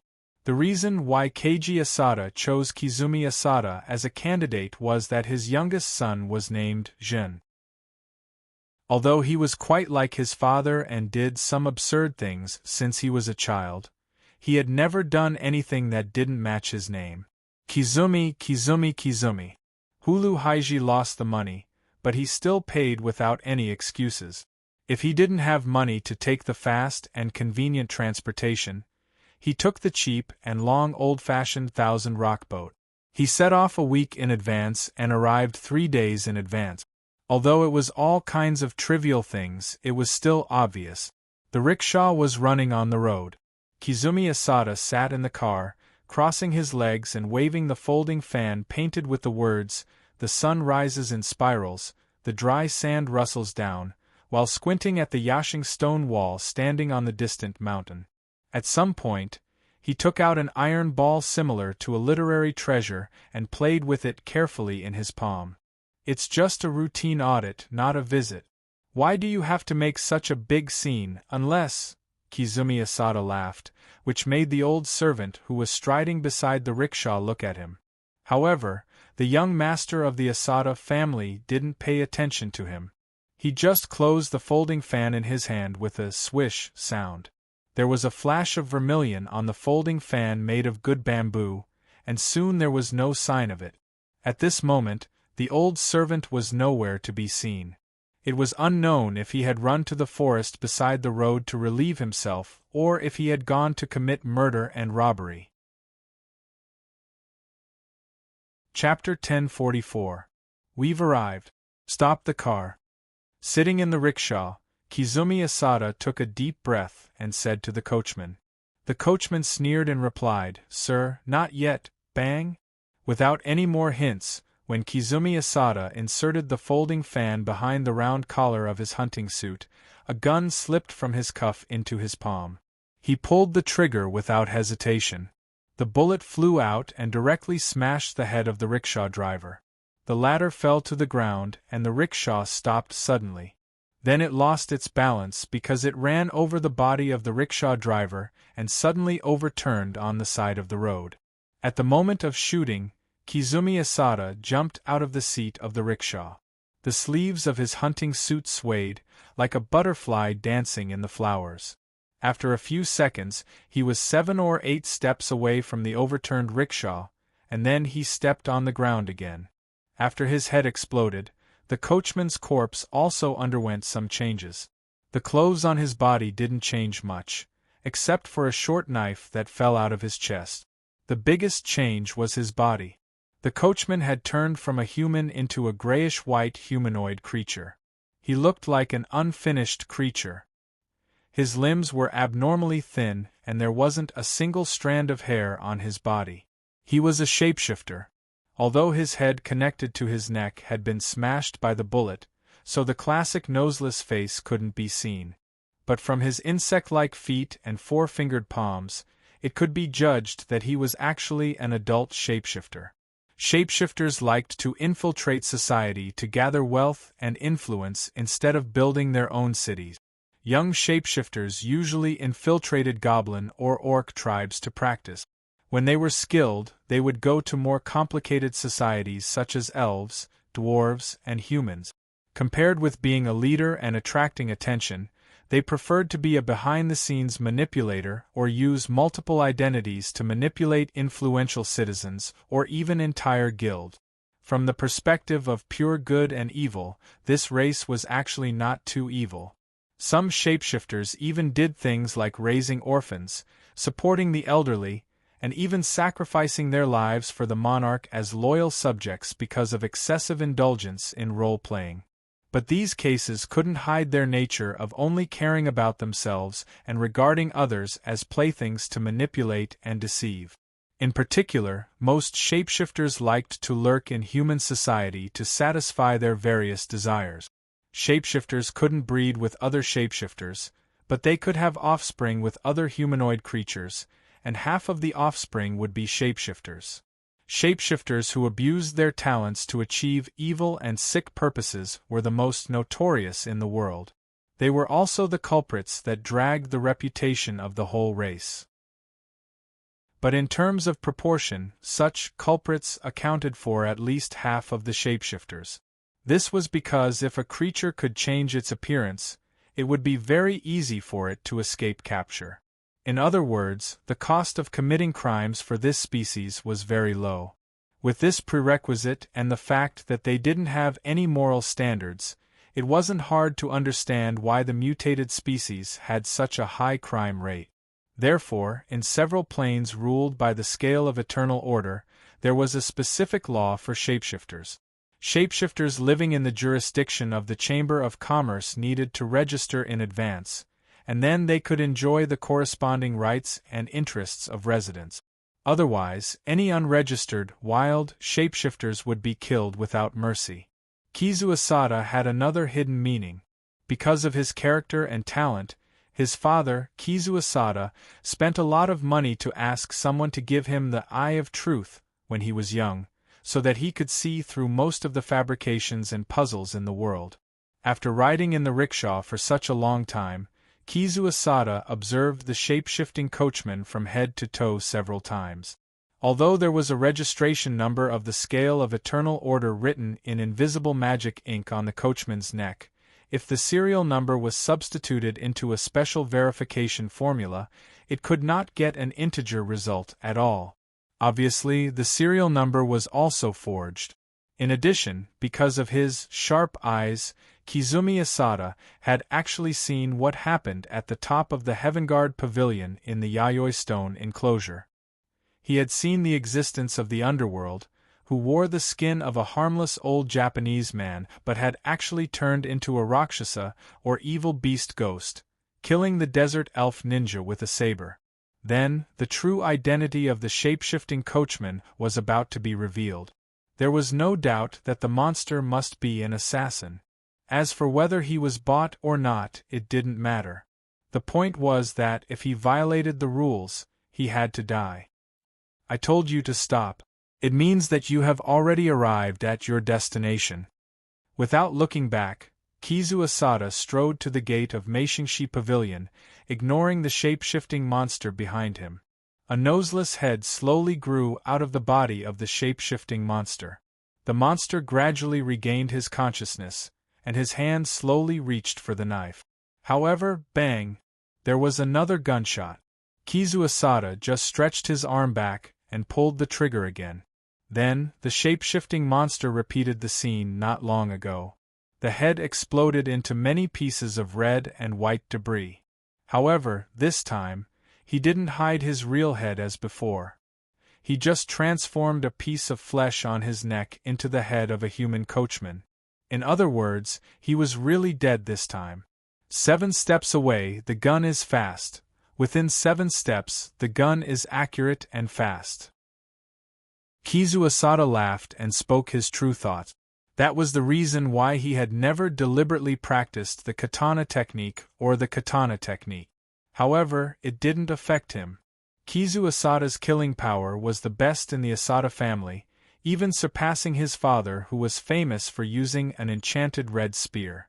Otherwise, he wouldn't have been responsible for checking the accounts in Jiangjin this time. As for why he said that he was the best in killing power, the reason was very simple. First, Kizu Asada's handgun was extremely well made and his skills were superb. Second, he had an excellent bulletproof vest.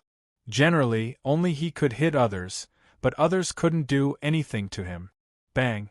After another 2 steps, Kizu Asada was less than 3,000 yards away from the Yayoi Isthmus. He slapped the iron ball that he had been holding in his left hand on his body. Armor ball Hazora. As if it was alive, the iron ball covered Kizu Asada's body like mercury, forming a Wazera-style armor with various gorgeous patterns, providing protection for Kizu Asada's body. This was a relatively novel liquid armor. Its prototype was the Fanatic armor. The reason why it had the effect of liquid metal was that the flesh had been integrated with the metal material of the armor. Although the cost of this type of Fanatic armor was dozens of times higher than that of the ordinary model, Kizu Asada did not hesitate to sign an IOU with his family and pay for it out of his own pocket. He admitted that the reason why he bought this armor was that it was very handsome. Chapter 1045. It turned out that Kizumi Asada was worried too much. Until he walked to the outside of the Yayoi stone step by step and stood in front of the Shema stone engraved with the words, "Stop." The Do-Dai slave warriors on the city wall just aimed at him, but no one really shot a fatal bullet at him. Of course, this may also be due to the words, Kizumi Asada, and restrained by Mei on the 2 flags behind him. However, there was something unusual. Originally, the Shema stone was the place where businessmen bought the newspaper, and there were so many tourists every day. But now, there was no one else in this place except Kizumi Asada, who was wearing the madman armor in the style of Hazara. Open the gate and accept the investigation. If you disobey, you will die. Don't say that I didn't warn you. Don't listen to me, sir. Kizumi Asada raised his hand and pointed at the city wall, shouting. On the left and right sides of his madman armor, there were dovetail board and sandalwood board of different sizes, which didn't play much of a protective role, just like an allegro hanging on the chest. However, because of his movement, the 2 boards collided with the armor, making a click-click sound, which was very interesting. On the city wall, some Do-Dai slave warriors who didn't understand the situation or were careless were even amused by Kizumi Asada's behavior. Although they knew that he was from the Asada family in Chuyun City, so they wouldn't easily start a fight with him, it didn't prevent them from thinking that this noble young master, who was wearing the flashy armor of the Japanese emperor, was actually an embroidered pillow in essence. Restrained by Mei, what a bold claim. However, how did Bai Mei retreat when he wore the armor but didn't have a sword? Was he laughed to death? The answer was of course no. Moreover, those Do-Dai slave warriors who guarded the gate because of Mitaro's orders soon knew the reason. Seeing that the door was not open, Kizumi Asada was not annoyed. He smoothed his hands down from his pocket, as if he was smoothing his long beard. Then, his palms grabbed the sandalwood board and the dovetail board respectively and broke the rope tied on them. The two boards lightly knocked against each other, producing a crisp sound. The sandalwood board was thrown to the ground. In the next second, the sandalwood board, which was over a foot wide and 2 feet long, opened up layer by layer like a folded piece of paper, revealing the splicing formation hidden within. Kizumi Asada lifted his foot and stepped on it. The formation was activated. The white lines of the array suddenly gathered in one place, and in an instant, the two-dimensional image was pulled into a three-dimensional image by some kind of force. If anyone who had been to Rising Cloud City saw it, they would definitely recognize it at a glance.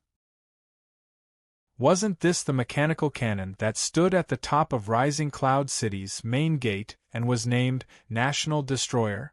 When Kize Asada's foot left the ground, the three-dimensional image finally condensed into a solid entity and was magnified hundreds of times. The giant mechanical cannon that was named National Destroyer was actually borrowed from the city walls of Rising Cloud City by a piece of sandalwood. Accompanied by the creaking sound of gears, the National Destroyer cannon started to reload automatically. Do-Dai's slave warriors on the city walls were all dumbfounded all of a sudden. Some flag captains reacted quickly and decisively. At this time, they had no time to be in awe of the Asada family in Rising Cloud City. They had to order their men to open fire in front of the enemy's formation. After all, even if they would be hunted down and killed by the Asada family, it would be better than being wronged by the National Destroyer cannon now. However, the order was still a little late. In addition to the sandalwood board, Kizumi Asada had just dropped a dovetail board. The latter was not thrown to the ground, but directly smashed on his Hazura fanatic armor. When the dovetail board was broken, another weapon sealed inside was also revealed. 6 barrels as thick as goose eggs, a rotating wheel driven by a motor, and a mortise and tenon part that matched the shoulder base of the fanatic armor. Kizumi Asada carried this rapid-fire rotating gun named Dovetail on his shoulder. Boom, boom, boom, boom, boom. The sound like a god beating a drum was continuous. The magazine engraved with spatial spell incantations continuously transported egg-sized grenades into the barrel. With the rotation of the motor, these grenades were fired one by one. There were 6 barrels, and there was 1 tracer bullet in every 6 grenade. Even in the early morning, there would be a shining red tail line in the air, like a swaying dove's tail. This was the origin of the name of this weapon. Like raindrops hitting the mud, each dovetail grenade would smash a pit with a diameter of nearly 1 yard on the wall of Yashengshi Rampart. The clever flag captains of Do-Dai's slave warriors quickly ordered their men to withdraw from the wall. And the unwise ones, even they had no chance to set foot on this land again. They were directly crushed into dust by the grenade. Not only that, when Kizumi Asada carried the dovetail cannon and plowed through the wall of Yashengshi Rampart, the National Destroyer cannon summoned by him also completed the automatic reloading. Rumble accompanied by a thunderous sound, with the National Destroyer cannon as the center, the bluestone slabs on the ground within a radius of dozens of yards were suddenly shaken into striped cracks. The bluestone slabs near the center were even shattered into powder. The air was torn apart by the cannonball, and the invisible aura even condensed into a long line, directly penetrating the main gate of Yashengshi Rampart. And looking along this thin line of aura, from the main gate of Yashengshi Rampart to the towering Tiansho Pavilion in the middle, to the small mountain behind, everything could be seen at a glance. The cannonball fired from the National Destroyer cannon directly pierced through the Yashengshi rampart's fortress and finally sank into the mountainside. After the first shot, the mechanical gears of the giant cannon once again creaked and reloaded by itself. However, despite its power, Kizumi Asada couldn't help but curl his lip. As Mr. Shea said before, Chuyun City's boldness is still too weak. Although this giant cannon is called National Destroyer, in fact, it can only tear a city apart at most. It's more realistic to call it City Destroyer. However, although Kizumi Asada liked to tell the truth, the person in charge of Yashengshi Rampart, or Mitaro, couldn't really turn a blind eye to the destruction caused by the National Destroyer cannon. His mansion, especially the Tianshou Pavilion that he had placed high hopes on, couldn't withstand the destruction of the next cannon. If the collapse of the country was allowed to happen again, the already crumbling Heaven's Guard Pavilion would most likely collapse into ruins. That's my only way out. Standing at the top of Tianshou Pavilion, Mitaro's eyes were red, and his heart was surging. He had long known that what he had done was a big taboo. It was about a month ago that he made up his mind.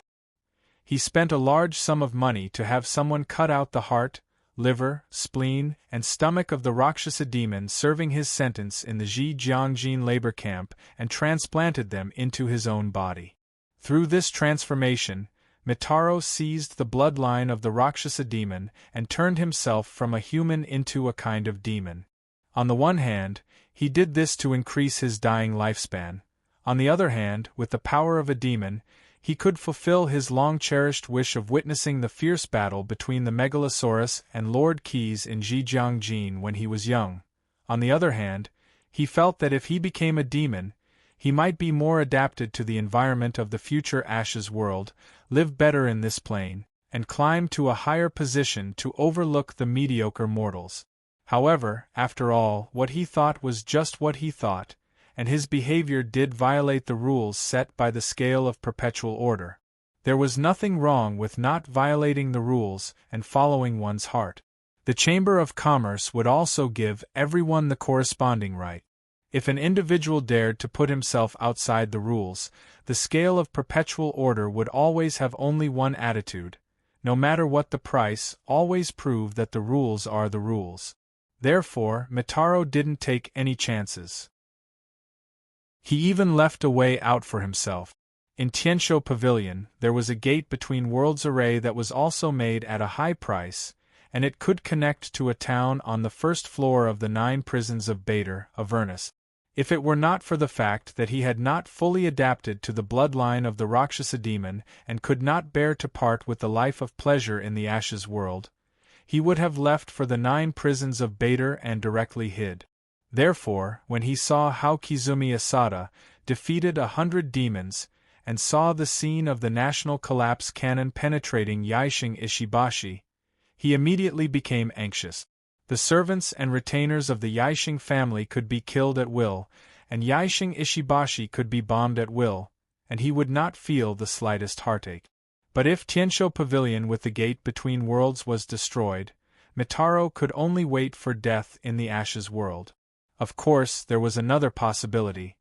He could try to commit suicide, and then use the identity of a Rakshasa demon to wait in some unknown place in the 9 prisons of Bader for 99 years to be reborn. However, Mitaro did not want to do that.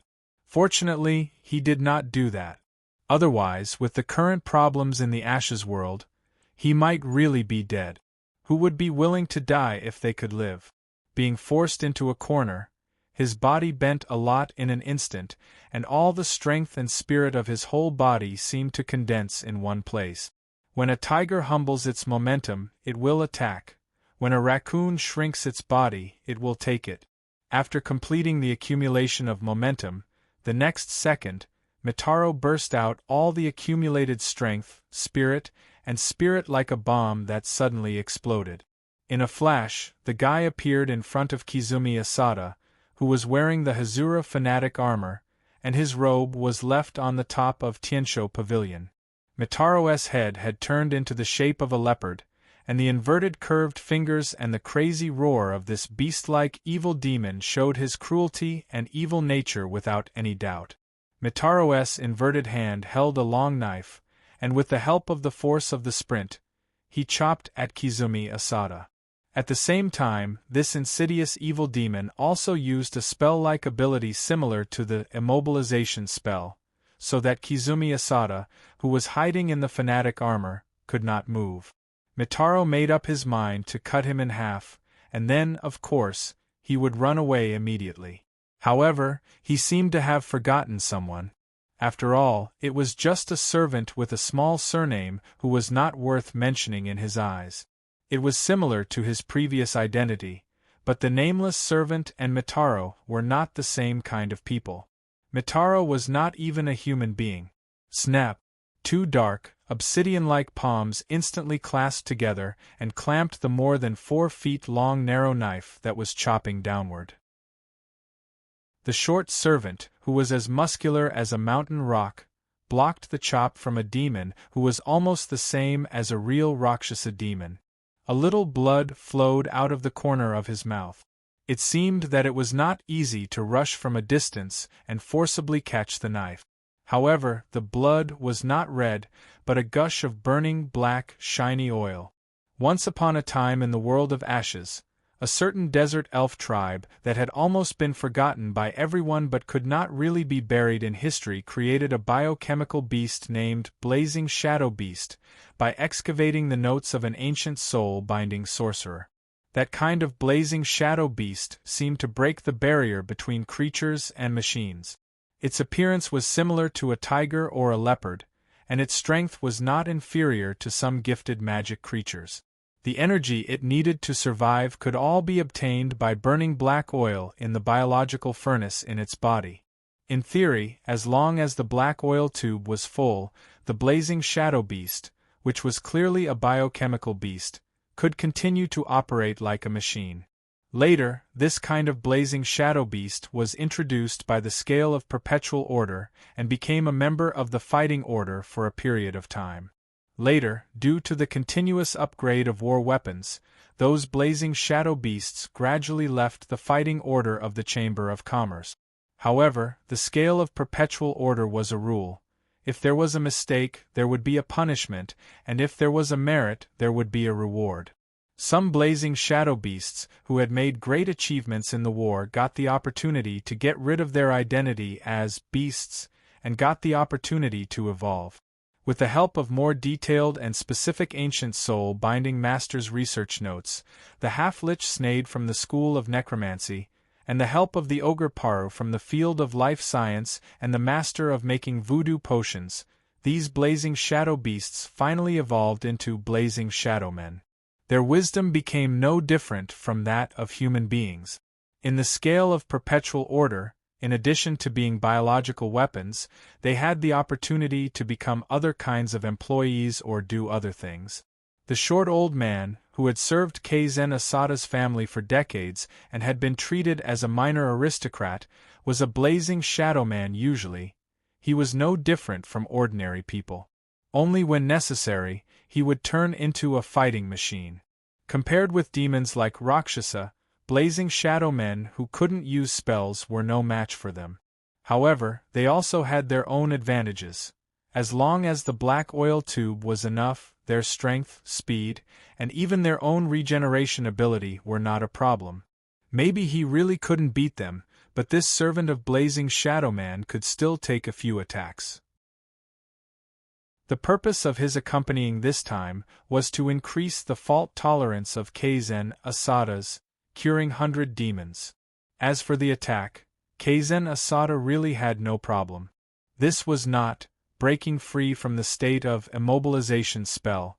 Keizen Asada saw that his servant blocked the fatal attack for him. Without any hesitation, he immediately took out 120% of his spirit to fight against the enemy. A folding fan popped out from the back of the neck of the whirlpool armor on his body. With a whoosh, it opened automatically. Extreme spell, monster immobilization. A spell was sealed in this magic fan, which was given by a senior master of the scale of perpetual order. Its effect was similar to a mobilization spell, but its range was wider, not only for humans. Even monsters could be immobilized.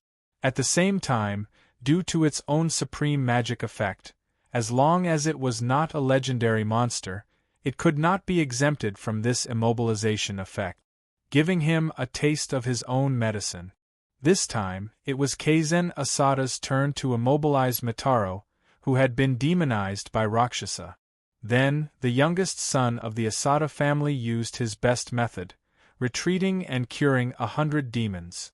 The dovetail revolving cannon's bullets struck the monster, Mitaro, one after another. It didn't stop even after completely tearing him apart, until a soul prism carried by Kaizen Asada lit up, which meant that it had captured the soul of the monster.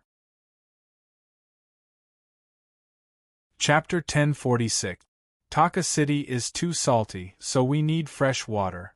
The more, the better. This was the catchphrase of Governor Emil of Taka City. The young man named Iger held a shovel in his hand as he walked through the misty factory path toward the freshwater purification workshop. Taka City was famous for its well salt, rock salt, lake rock, and specially processed powder salt. Based on the sale of table salt and industrial salt, it built the various frameworks and structures needed for a commercial city.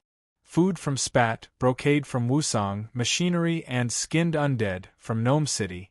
This was a type of undead that covered skeletons with skin in order to not scare ordinary people, or even wood from even more distant places, such as Ramses wood, and various meat products from the island world. All of these things could be bought from various bazaars in the city. Although the price was not cheap, it was not expensive either. For Taka City, the only resources that the city had to produce on its own was fresh water other than various salt. In a city with a population of nearly 300,000, the cost of purchasing fresh water for daily use was too high for ordinary families to afford. Therefore, the various refining salt pans in Taka City were unlike those in other places. At most, their production waste was some brine, and the water vapor would not be wasted. Instead, it was sold to various freshwater production factories as a byproduct. There were only about 30 saltworks in Taka City, but there were 400 to 500 freshwater production factories. Almost every block had a small factory that was dedicated to delivering the daily freshwater needed by the neighbors in the area. Such a small factory had to purchase filtration, secondary distillation, and condensing equipment in the early stages, as well as lay pipes to each household. In fact, the cost was not low. Not to mention ordinary civilians, even some businessmen who ran businesses might not be able to afford it. Later, the scale of perpetual order provided a special low-interest loan for Taka City. Those who wanted to run this business would be able to obtain a loan of more than 10 gold drogs from the Chamber of Commerce as long as they passed the examination and met certain conditions. It was not until the freshwater production factories in Taka City reached saturation point that each block had its own water supply factory that the special loan for the scale of perpetual order stopped operating. The first batch of small factories that were established had basically recovered their costs after 5 to 6 years of operation. This young man named Iger was actually the legal heir of a small factory. However, his foolish father, Sujad, had been treating him worse than an ordinary employee. It was as if he was a convict doing hard labor in a salt pan. In order to please his greedy new wife, Sujad announced that after his death, the freshwater production plant would be inherited by his newborn son. Fortunately, the process of changing ownership was rather troublesome. Until a few days ago, when Sujad fell seriously ill, the procedures had yet to be completed. For a long time, Iger was a lonely young man who didn't make any friends in the city. But in the last few months, he had met his only confidant, a fat red-skinned little angel with tattered bat-like wings. Only when Edgar came to the condensation workshop alone, this creature called Kuzu would appear. Then, Kuzu would whisper cunning advice into Edgar's ear in a hissing, ear-piercing voice. "This factory should have belonged to you, Edgar." Kuzu whispered, "That stepmother not only disrupted the order set by God, but it is also very likely that she poisoned your father. Otherwise, why would he fall ill so suddenly? In order to protect your property, you should take some measures." Edgar had rejected Kuzu's advice countless times, but today, before he got off work, he finally accepted the terrifying reasoning of his close friend. The moon was bright and the stars were sparse. The rows of gas lamps on the street outside lit up. Edgar strode towards his father's house. The young factory owner had made up his mind to commit a dark and terrible crime with the shovel in his hand. Of course, he thought that he was righteous. He pushed open the door, faced his father, greedy stepmother, and young baby, and slowly raised the shovel. Kakik, Zidabanii Tamalalak Pa in the air, a red little angel, with a straightened back and stretched out his wings, spoke to himself in a language that mortals couldn't understand as he quickly flew past one block after another. Kuzu was going to report. The master he served, the guild leader named Dugolin, had already told him, "As long as something happens, you must let me know as soon as possible." However, no matter if it was Dugolin or Edgar, they didn't know that Tarimala was a purgatory language used to scold people.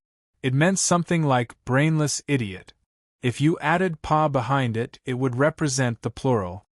These two guys are really not as good as those spellcasters, Kuzu sighed in his heart. He was a little devil, an ordinary person among the Batsu people in the 9 prisons of Bader. When he first came to the Ash World, Kuzu's identity was a magic pet. A black-robed mage from the aristocratic council of the Medici Empire summoned Kuzu, a little devil, from the 9 prisons of Bader, and used a series of deterrence methods to force Kuzu to sign a magic pet contract with him. Of course, the word forced was in quotation marks. Kuzu was happy to sign that kind of magic pet contract. He was already tired of the 9 prisons.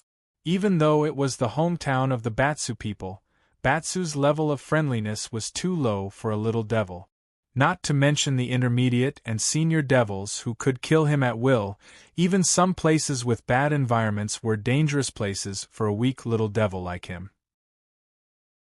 Moreover, the dangerous places were so vast that it was probably the entire 9 prisons of Bader.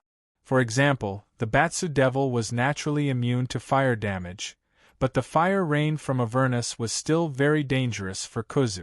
Although the flames would not hurt him, there was no guarantee that there was a medium-sized meteorite in the flames.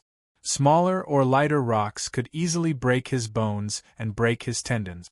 Larger rocks the size of a human fist could easily crush a small demon to death. Therefore, to be able to come to the material plane, even if he was bound by a spellcaster as a magic pet, was much easier for the little devil than to live in the 9 prisons of Bader. In fact, in the eyes of many little devils, including Kuzu, to be able to live in the material plane was a blessing. Needless to say, the Ash World was a place detested by the gods. Without the gods here, a little devil like him was like a fish in water. In just a few decades, the black-robed mage from the aristocratic council had killed himself. Relying on the loophole he found in the magic pet contract, Kuzu directly got rid of the binding between him and the spellcaster, and was able to smell the precious breath of freedom.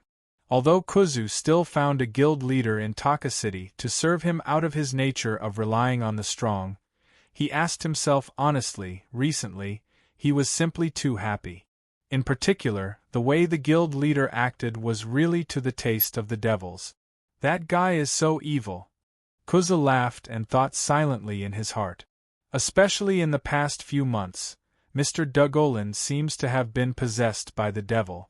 Everything he says and does is like a proper Batsu. Interesting. If I bring such a soul into the 9 prisons of Bader, I might be able to directly skip the 2 stages of Soul Shell and Inferior Devil and become a Batsu devil on the spot. However, while Kuzu was calculating how many inferior soul prisms he could transfer if he made this deal, he immediately considered a terrible consequence that he had to take precautions against in advance. If that guy directly becomes a devil, it'll be fine if he's at the same stage as me, but if he becomes a Grand Master above the middle stage, won't I be in trouble? Regardless of whether he will find trouble with me or not, just the thought of him being able to achieve a higher level than me, I, Kuzu, can't take this lying down. Difficult, a little devil luring souls from hell I have to choose.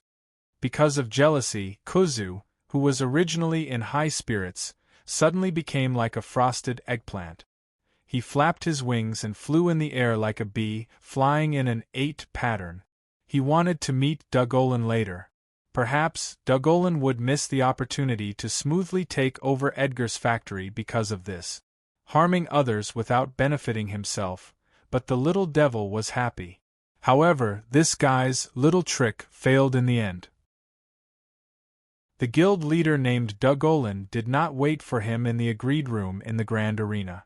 Instead, he directly appeared on Kuzu's way to the rendezvous point. Too careless. Kuzu glanced at the man who walked out of the alley with a throwing knife in his hand and looked at him from the corner of his eyes.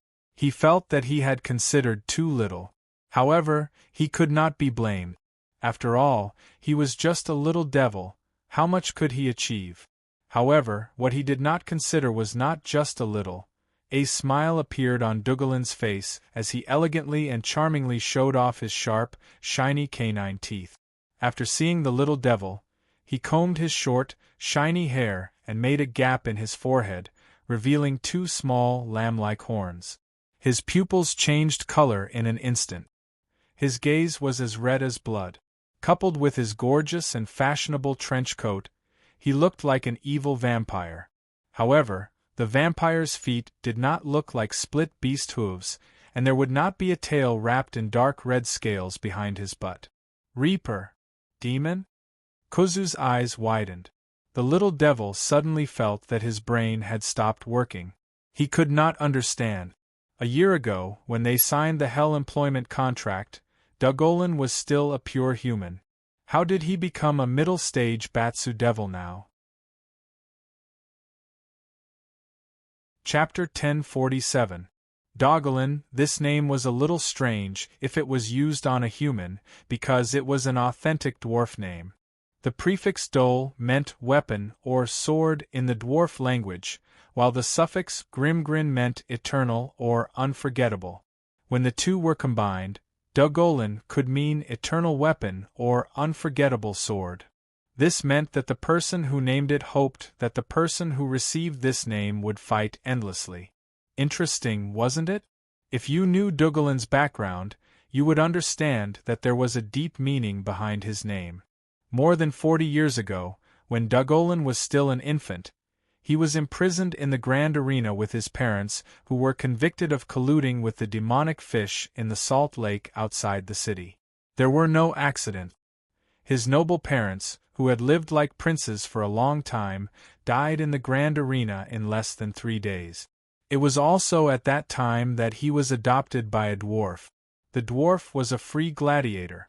Because he loved to fight, he kept fighting in the Grand Arena. As the adopter, the dwarf personally gave Dugolin a name.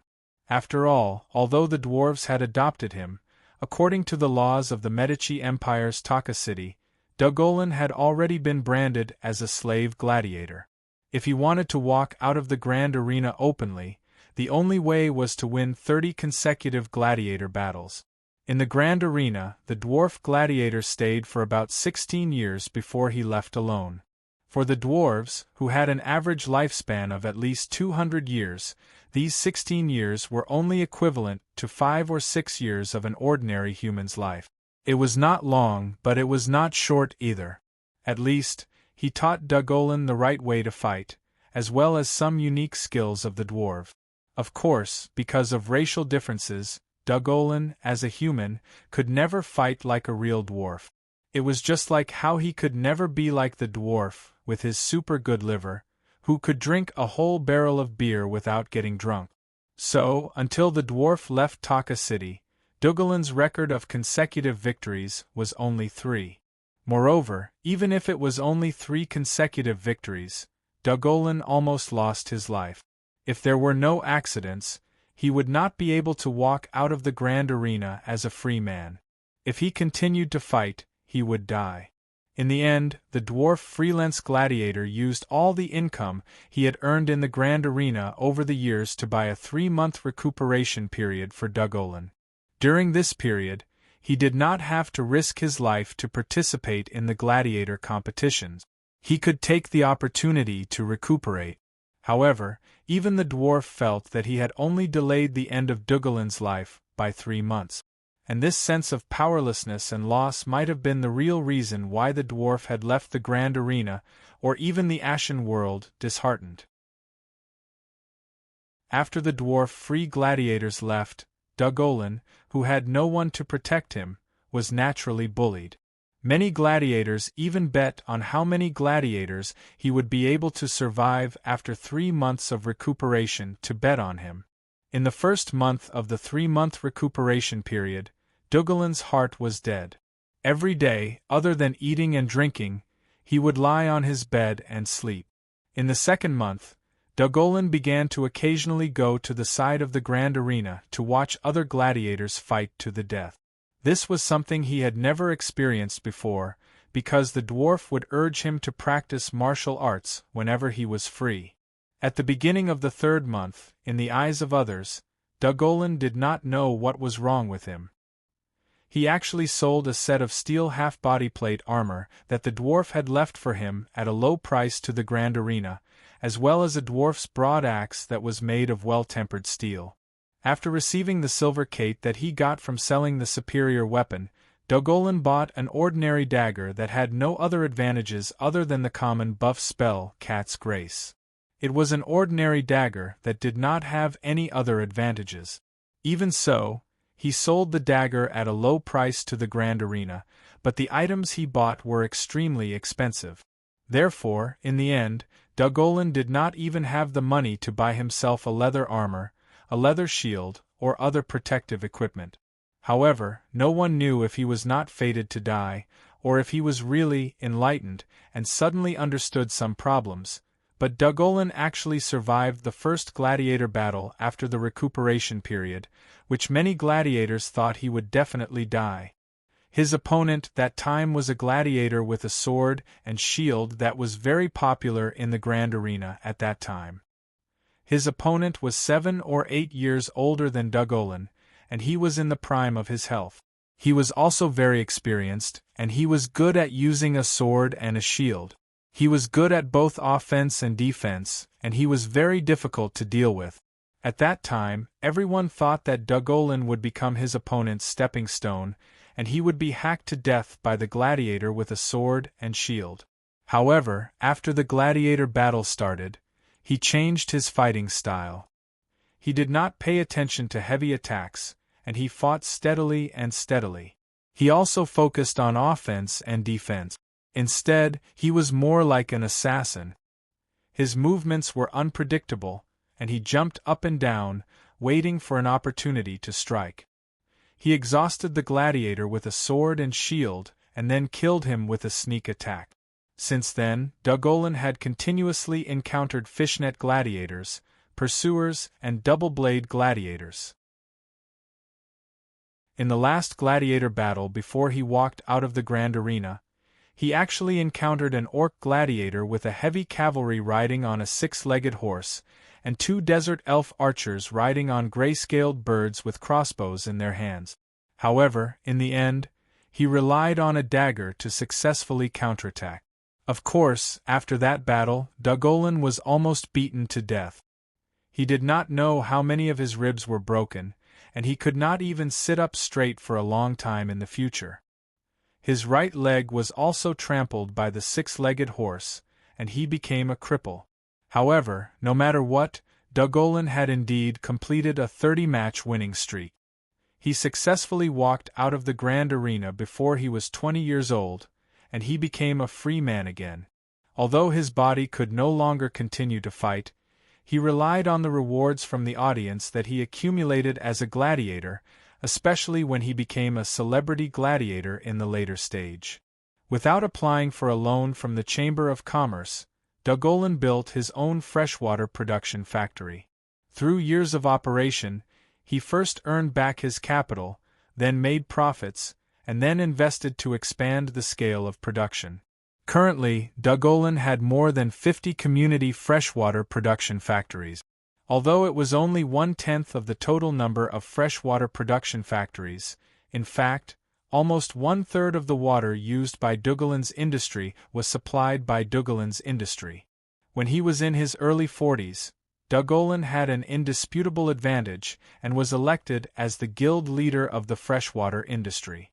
If he was not so serious, Dugolin's life experience might more or less be considered as a protagonist template. However, he had never thought of it that way. How many times had he reviewed the first half of his life? This successful guild leader and former champion gladiator of the Grand Colosseum kept thinking about it. Most of the hardships in the past had to do with the name that the dwarves had bestowed upon him, Sword of Indomitable Resolve. He would not give up. As long as he did not die, he would continue to fight. The rewards that came from fighting were so sweet. Chapter 1048. Kuzu, what do you think I should do? Standing in the alley and staring at the brightly lit Sugard's house, Dugolin whispered to the little devil on his shoulder. Although the little devil had expressed many times that he did not dare to sit on the shoulder of a reaper, Dugolin still used the story of holding Huang Qingsong's hand to educate him. This was not overstepping his authority, and the little devil was no different from a hawk or a dog. He told him not to take himself too seriously. Master, Kuzu folded his wings. If it were not for the horns on his head, he would have looked like a large mouse. I calculated the time. The guards of Taka City pass by here every day at this time. Edgar killed his father, Sugard, his stepmother, and his little brother. It seems that the situation has been exposed. After all, he is not an experienced killer, so there is nothing suspicious about him making some noise. It seemed like he was stating a fact instead of answering, but this was the shrewdness of the little devil. The roar of the order from afar, the sound of leather boots on the ground, the clattering of hooves, and the clanking of metal seemed to confirm his words. Even Dugolin, who had become a reaper, had to admit that in terms of scheming, humans were far inferior to the Batsu devil. Those demons were naturally experts in scheming. Their talents were high, and with the support of their diligence, how could their achievements be low? In fact, the reason why Dugolin became a reaper was similar to the unlucky child, Edgar. It was because he unknowingly fell into the trap of an unknown devil. He indeed became a reaper last month. At that time, Dugolin, who was already the president of the Freshwater Production Association, wanted to fulfill the prophecy of the Sword of Never Giving Up. He wanted to move up and become the real leader of this industry. At least, he had to let his industry occupy more than half of the Taka City market. In order to achieve this goal, in addition to letting the little devil, Kuzu, run around, he also took out the dagger that he used to survive in the grand arena. Just in case, Dugolin specifically found a black-robed mage and spent money to add a few more magic effects to the weapon. In order to save costs, the black-robed mage didn't use his own spell slot. He simply used a spell scroll that his teacher had obtained a long time ago to enchant the dagger. There were a total of 3 effects. The first was to strengthen the dagger's original cat's elegance, then add a sharpness spell, and a slightly more expensive vampiric touch version of the dagger. However, who would have thought that it was the stinginess of that spellcaster that caused Gorin to fall into his trap?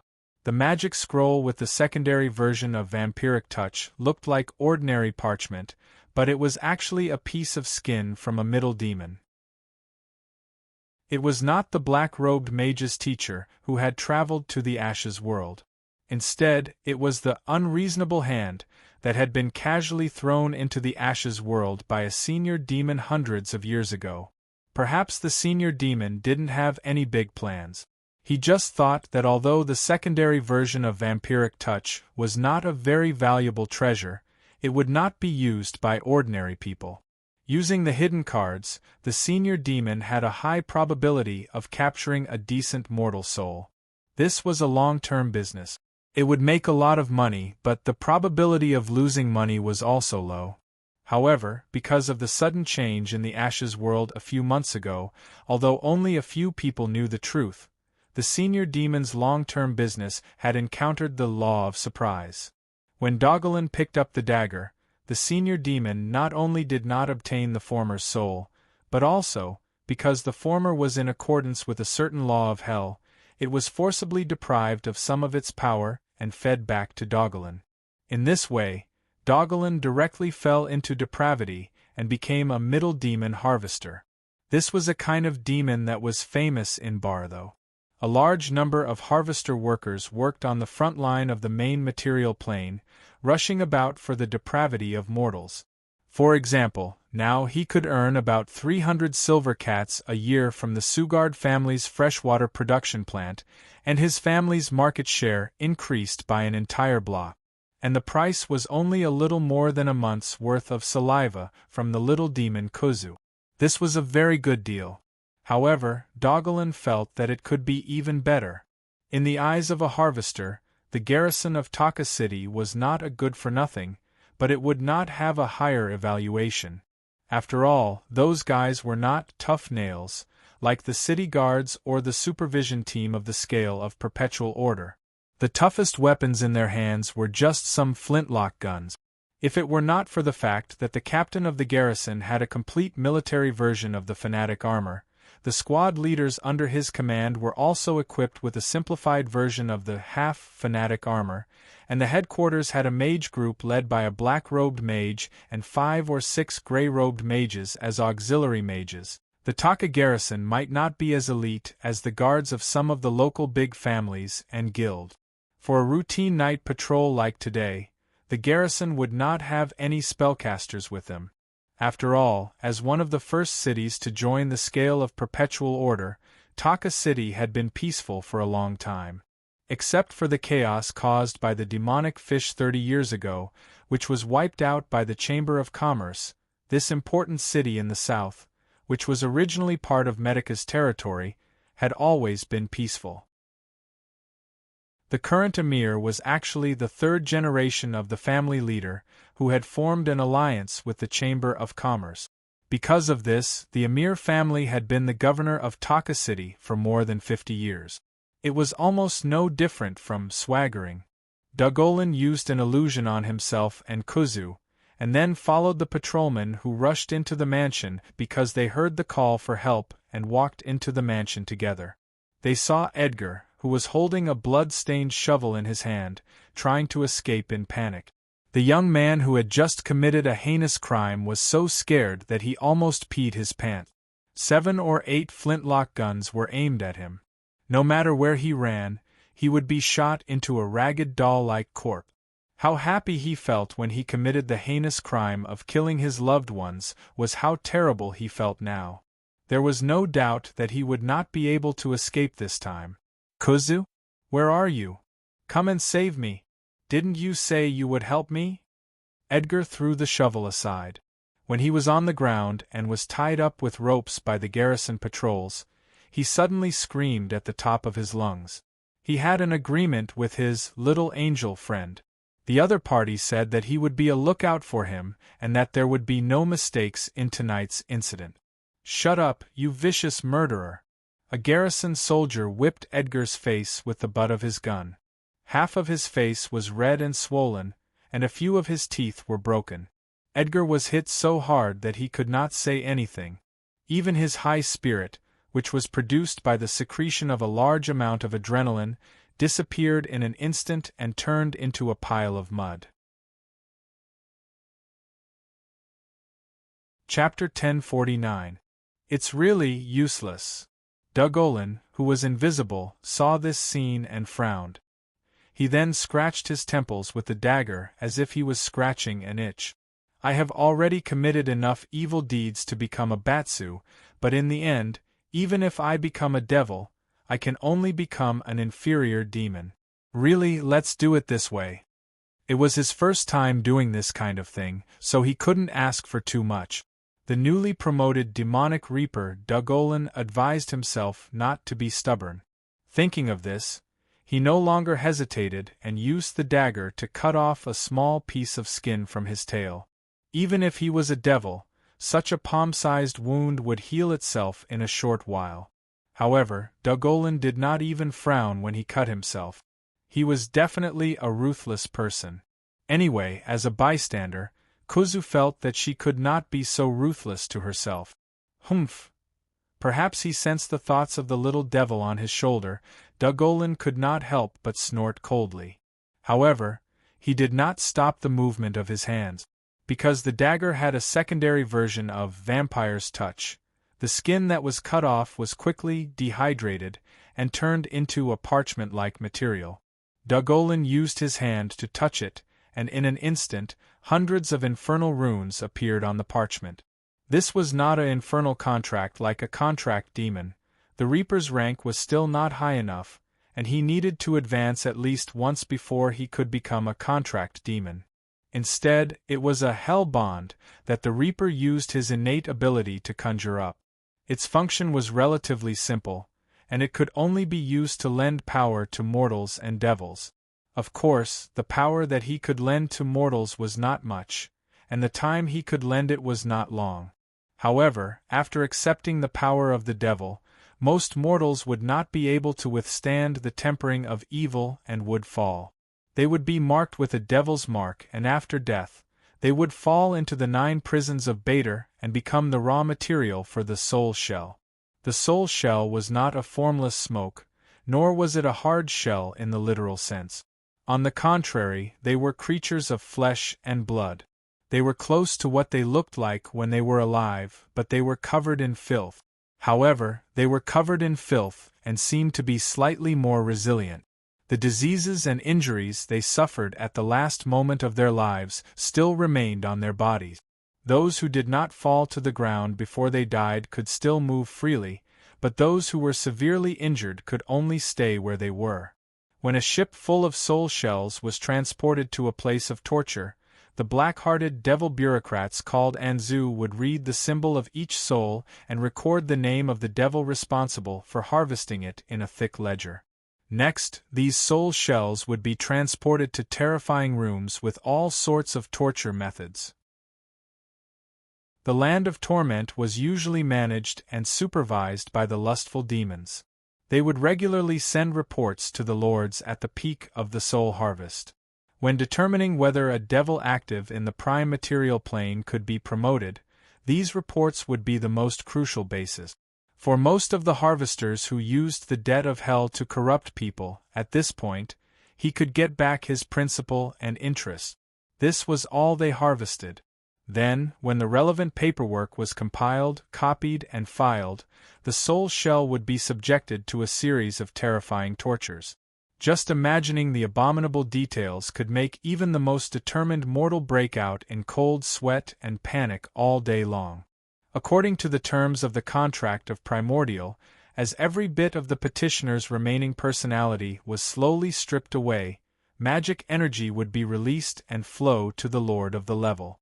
The interrogation team, made up of chain devils covered in chains and pain devils wearing masks, threatened and injured the fallen souls mercilessly, until every bit of magic that could be extracted from their bodies was extracted. When the last vestiges of humanity were violently torn away from the body of a soul shell, the trembling empty shell would be thrown into a deep pit, such as the terrible maggots cave in Avernus. There, they would quickly die, decay, and be reborn as inferior demons, the lowest existence of all devils. In this assembly line devil production process, the ones who earned the most benefits were usually the few devil lords in the various planes of Bader. Next were the secondary devil lords or archdevils who owned the various lands of torment. Then, according to the strict hierarchy, The remaining benefits would be distributed to the screws of each process. Of course, this distribution method was not without exceptions.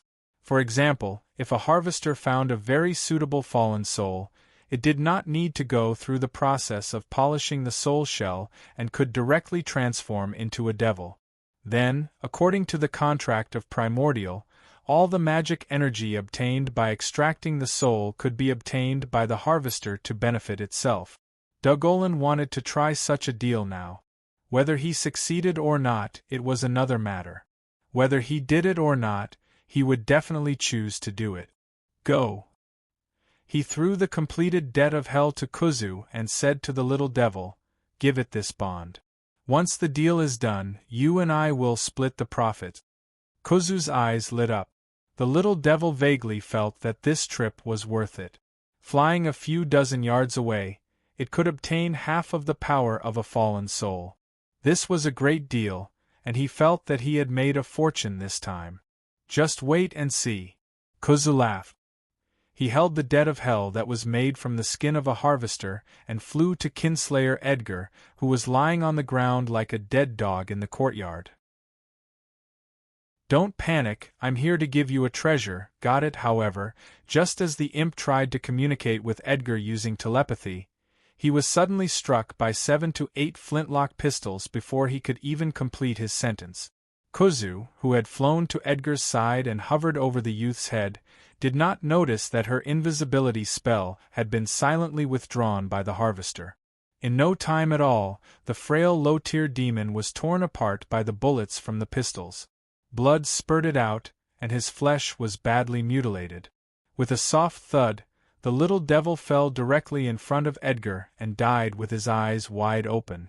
What was strange was that his body did not dissolve into a pool of foam and move stealthily like the demons who died in the material plane. Instead, it lay flat on the ground, lifeless. The hell's debt that he held in his hand fell to the ground with Kuzu, and coincidentally, it landed on Edgar's head. Like a drop of ink in a cup, the small piece of paper disappeared without a trace. "I'm going to kill you all." Edgar's eyes were bloodshot, and he suddenly struggled to get up from the ground. Because his hands were tied behind his back, he could not put his fist in front of his face. However, Edgar was bewitched by an unknown rage.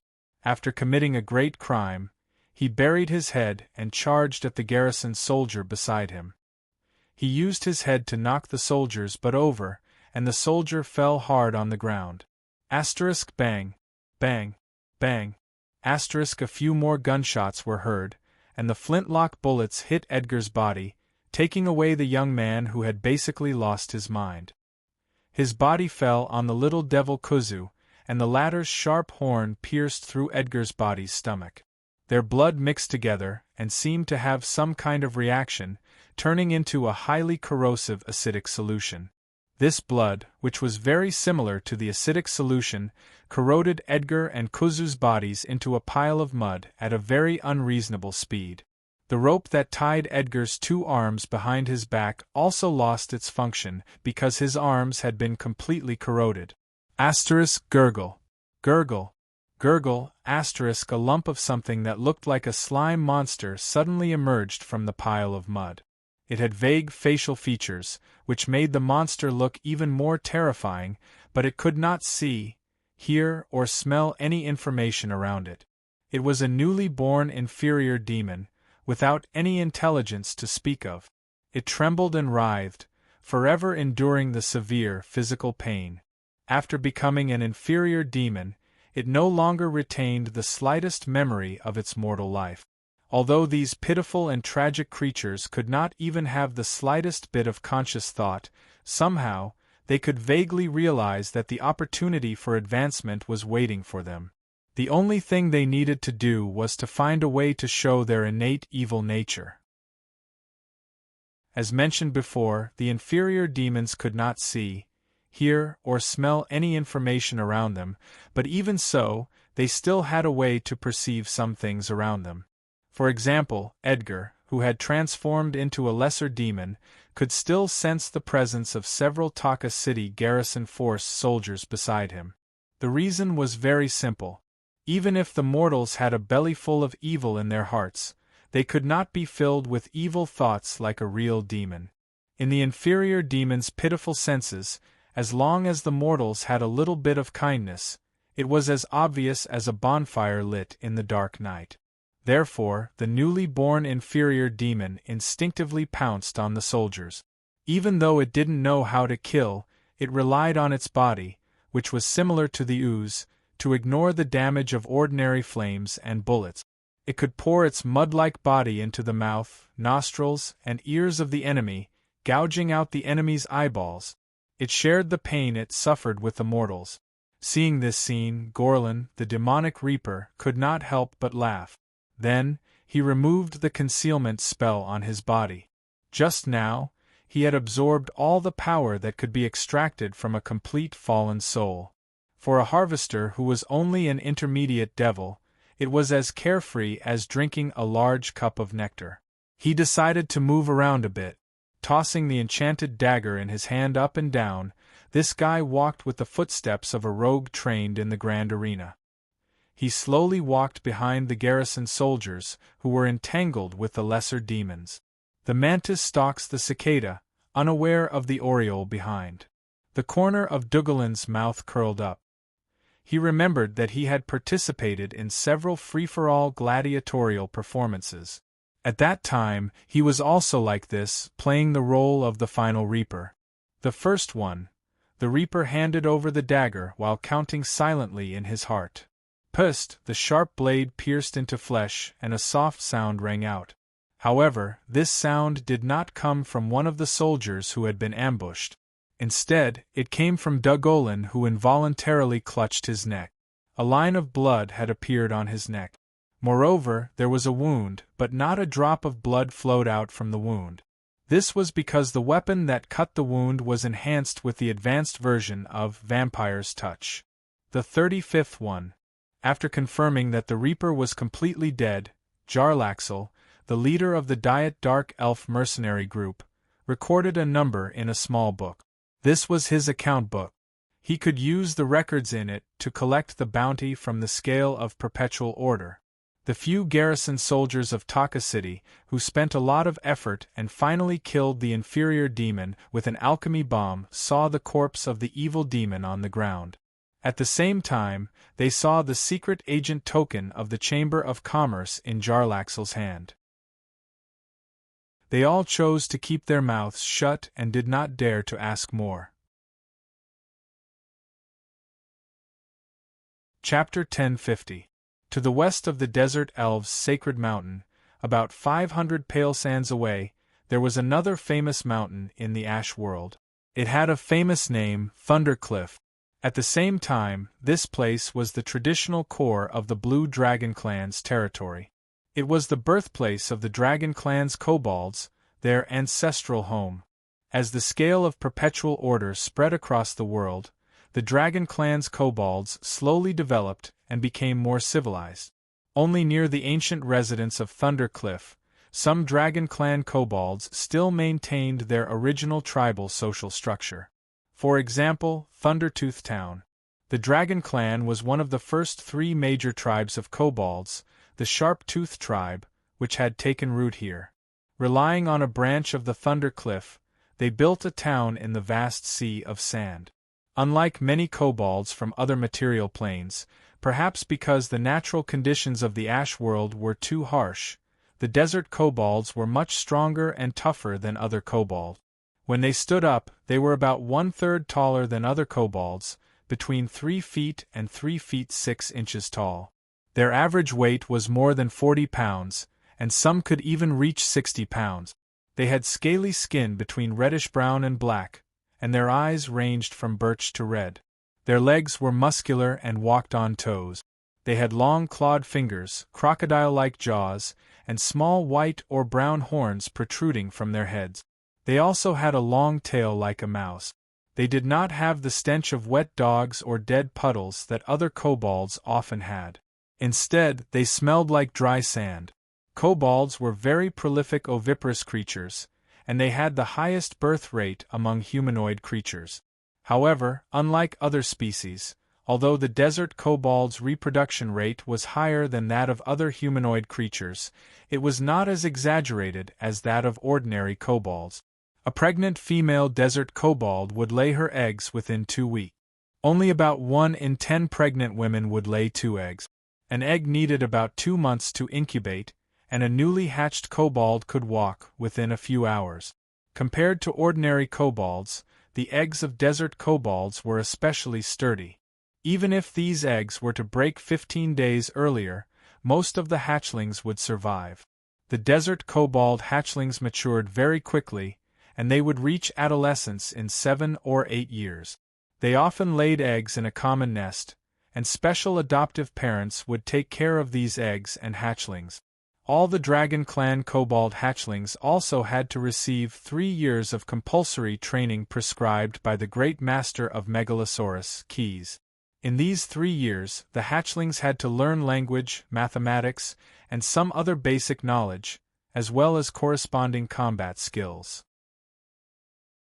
When they reached adulthood, if they wanted to enter the Chamber of Commerce to engage in more professional work, they had to undergo induction training of varying length.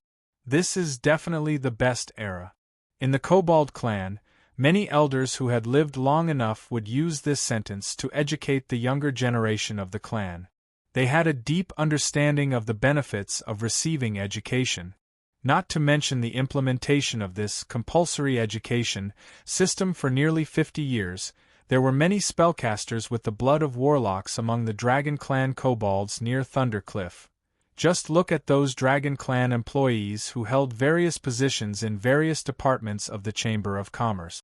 Compared to their ancestors who could only hold worn-out swords and spears in front of the battlefield in the past, weren't they extremely lucky? Although education might not be able to change everyone's life, receiving education was a way out for everyone. In Thundertooth Town, the most famous bard, Dijin, completely agreed with this point of view. If it were not for the compulsory education system set by the Great Master of Megalosaurus, desert kobolds like him, who were born with some congenital deficiencies, would have died within a few years even if they had lived to adulthood. They would not have had the opportunity to go out and travel to the Ashes world and the Ramsey world, and then return home to become a star. He bought a medium-sized shop on Dragon's Tooth Road, the busiest street in Thundertooth Town. Every day, he would go on stage to tell stories, sing, and perform. He compiled his experiences in a foreign land and told the townsfolk in the form of bard. He also earned his daily income through the latter's tip. Because he was knowledgeable and his rapping was very interesting, his shop was full every day with customers coming in and out. Even some of the surrounding towns and even the nearby city of Nome would have regular customers come to listen to his stories. What's more, there were several shops around his shop that specialized in fast food and snack. They were all making a lot of money because of Dijin. Not only could they make money by selling food, but they could also earn 2 or 3 silver cats by renting tables and chairs to customers who did not have a place to stay in Dijin's shop. However, just like the saying, the moon waxes and wanes, after Dijin returned to his hometown to run the bard's shop and earned a lot of fame and a lot of silver cats, he was now a little worried. He was almost done telling the stories in his stomach. No matter how many plots and twists he arranged, if he continued to tell stories for 3 or 4 years, he would eventually run out of stories to sing. Finally, on this day, Dijin decided to hang a closed sign in front of the shop. He carried his backpack and hiking stick and went out for a stroll for a while. It was not only for the sake of collecting wind, but also to give himself a break and change his mood. As for whether he was going to travel to other countries on the Leviathan airship, he had not decided yet. Perhaps he had to go to the island world that he had never been to before, as well as the sigil city that was said to be occupied by the Scales of Eternity Chamber of Commerce. Or perhaps he just needed to stay near Thunder Cliff and see the scenery that he hadn't seen since he returned to his hometown. Then, he would have new inspiration, create new works, and continue to open his shop when he returned. Walking on the path outside Thundertooth Town, Dijin hummed a poem that he had just made up. His mood was like floating clouds. Kobolds pick up hoes, wow. Catch a rat, eat it. Dig for treasure, someone will buy it. Dwarfs like shiny things, we like whack. The best thing that flows out of a whale's brain. Take a small amount of money, buy wax to play with. Bandits with knives rush to rob money. Smashing while scaring, how scary. Note: do not think about the name Dijin. Dijin the Bards was the most famous kobold character in D&D. He adventured in the north in the year 1370 of the Valley Calendar, until he became a shop owner a few years later.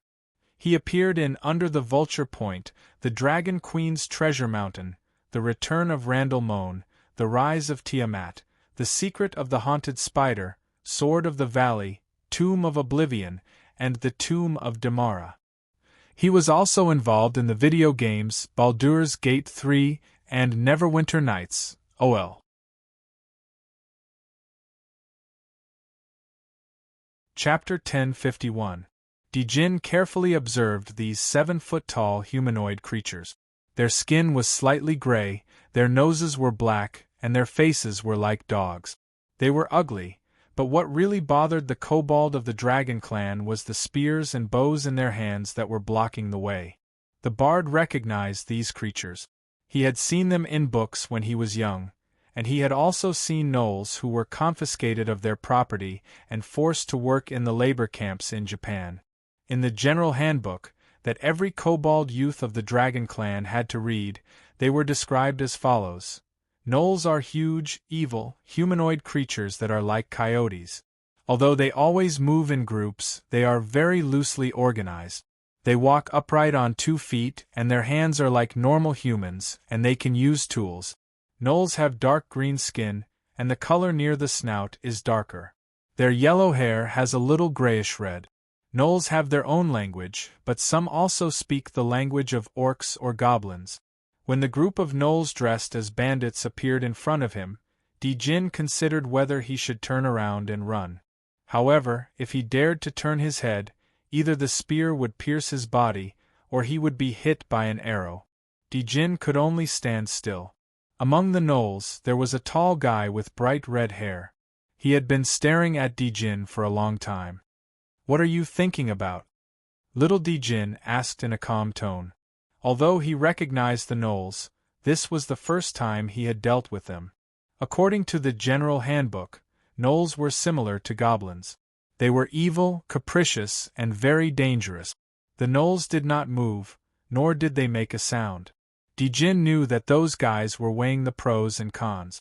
If they killed a sharp-toothed kobold near the Dragon Clan's sharp-toothed tribe, they would most likely be severely punished. However, the small rattan suitcase on his back was very attractive. If they wanted to live, they had to take advantage of the gnoll's hesitation. Dijin was a bard. Although it was a relatively uncommon, jack-of-all-trades type of profession, it did not mean that he did not have considerable combat power. In fact, a bard could cast spells like a warlock. In particular, little Dijin was a celebrity bard. The more charismatic he was, the easier it would be for him to cast some bard spells. He waved his hand, and a harmless purple flame appeared around the gnolls. Atmosphere flame, a trick used by bards to set up the atmosphere. It could summon a cluster of colorful flames on the target.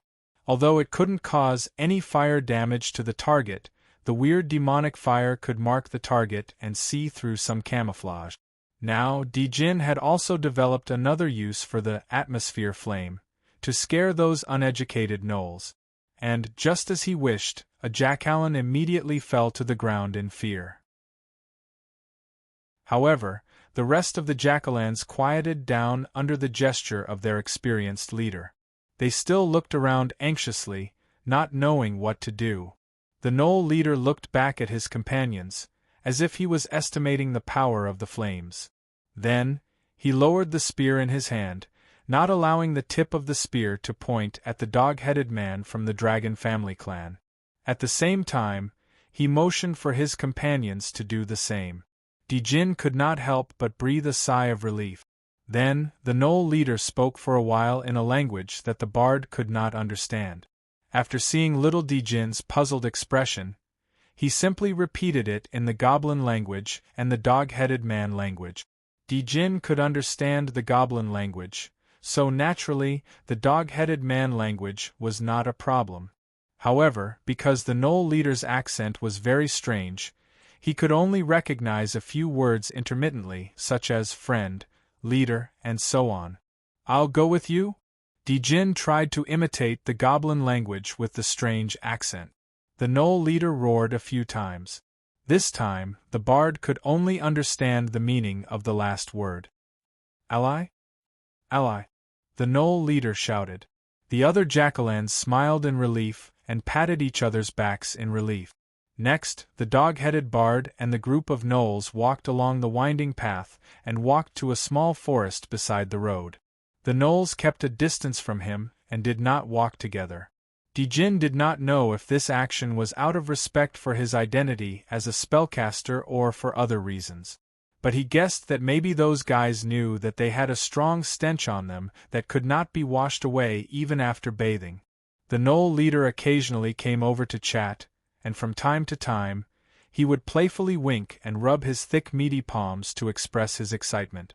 Dijin could not understand what the gnoll leader was saying, but the gnoll leader kept smacking his lips, so the bard guessed that they were going to attend a banquet.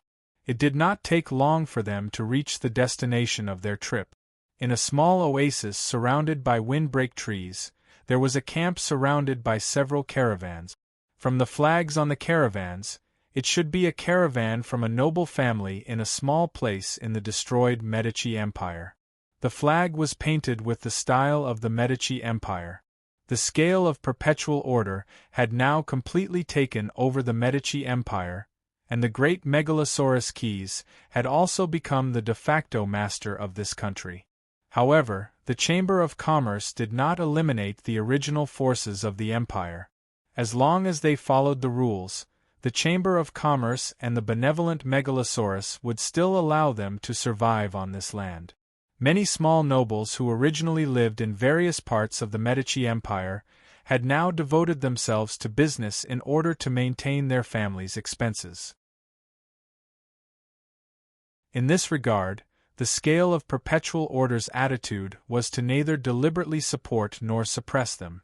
As long as they followed the rules of business and did not sell contraband, the profits and losses would be their own. However, because these nobles' caravans did not belong to the scale of perpetual order, they became a delicacy in the eyes of many bandits.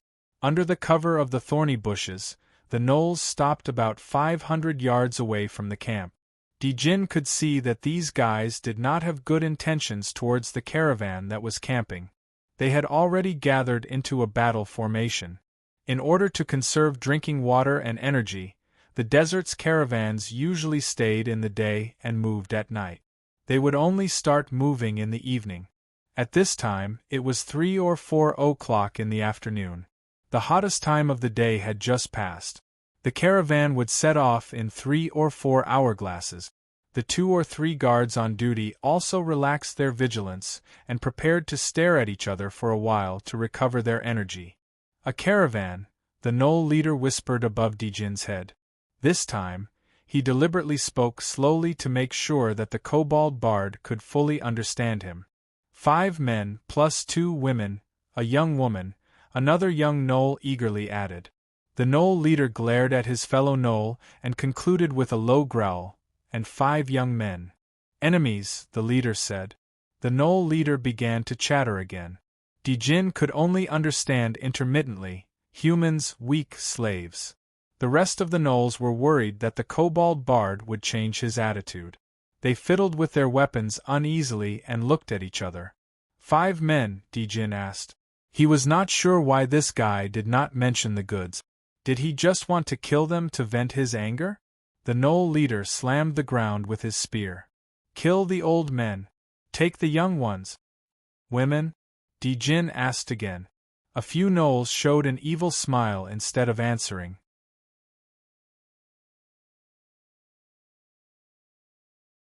Chapter 1052. The clatter of castanets, the rumble of brass drums. By the way, the ranger rushed forward at lightning speed. Before the spear moved, he had already closed in with his sword. The other 4 gnolls could only watch in shock as the 2 swords flashed quickly twice and tore the throat of their leader. The tall gnoll covered the wound with both hands and fell silently. The gnoll on the side was the first to recover from the shock. He raised his spear and rushed toward the ranger. The ranger deliberately waited until the last moment to dodge. Just as the gnoll couldn't stop in time and clumsily rushed past him, the ranger tripped over his opponent's ankle. The gnoll lost his balance and fell forward uncontrollably. The spear in his hand stabbed deeply into the chest of his stunned companion. The gnoll who accidentally killed his ally wanted to pull out his weapon, but the barbs at the tip of the spear hooked onto his spine and were firmly embedded in his poor companion's body. However, the heartless gnoll didn't care at all. He just wanted to get his weapon back.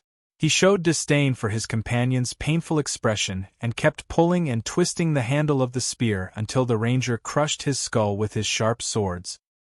The last gnoll thought that close combat was disadvantageous and planned to attack with a bow and arrow when the ranger wasn't paying attention. However, before he could fully draw his bow and arrow, a ferocious weasel jumped out and bit his ankle. This was naturally the ranger's backup plan. Thinking of defeat before the battle, it's still possible to kill the enemy. In the end, the ranger was an experienced and knowledgeable ranger. He had already put this group of gnolls into his net. If you want to know what happened next, listen to the next chapter. He received a round of applause, a full 10 copper debentures, and a large biscuit with fragrant barbecue. The bard, who had just finished telling a story, stood up and bowed to his audience to show his respect to those who provided for him. That ranger must be a druid, right? Otherwise, why would he have an animal companion? The adults left one after another and began to pack their bags, preparing to take advantage of the cool night to travel. A little girl, only 7 or 8 years old, stayed with the bard out of curiosity and asked him about the part of the story that she had just heard that puzzled her. Maybe, but he didn't tell me. Little Dijin shrugged his shoulders and put the small copper drum with a ferocious skunk engraved on its bottom into a compartment in the rattan trunk. Then, he winked at the little listener and pretended to inadvertently reveal 2 hilts that were inserted into the side of the rattan box. They looked very similar to the handles. The little girl's eyes lit up and she giggled. A ranger's story, she imitated Dijin's tone and shouted. Then, the little girl skipped away. Little Dijin snapped his fingers with a smug look on his face. The satisfaction of sharing a secret with someone was very strange. After eating the biscuits and meat that were both dinner and breakfast, Dijin used his rattan box as a desk and compiled the story that he just told to the audience in the last light of the eternal blaze.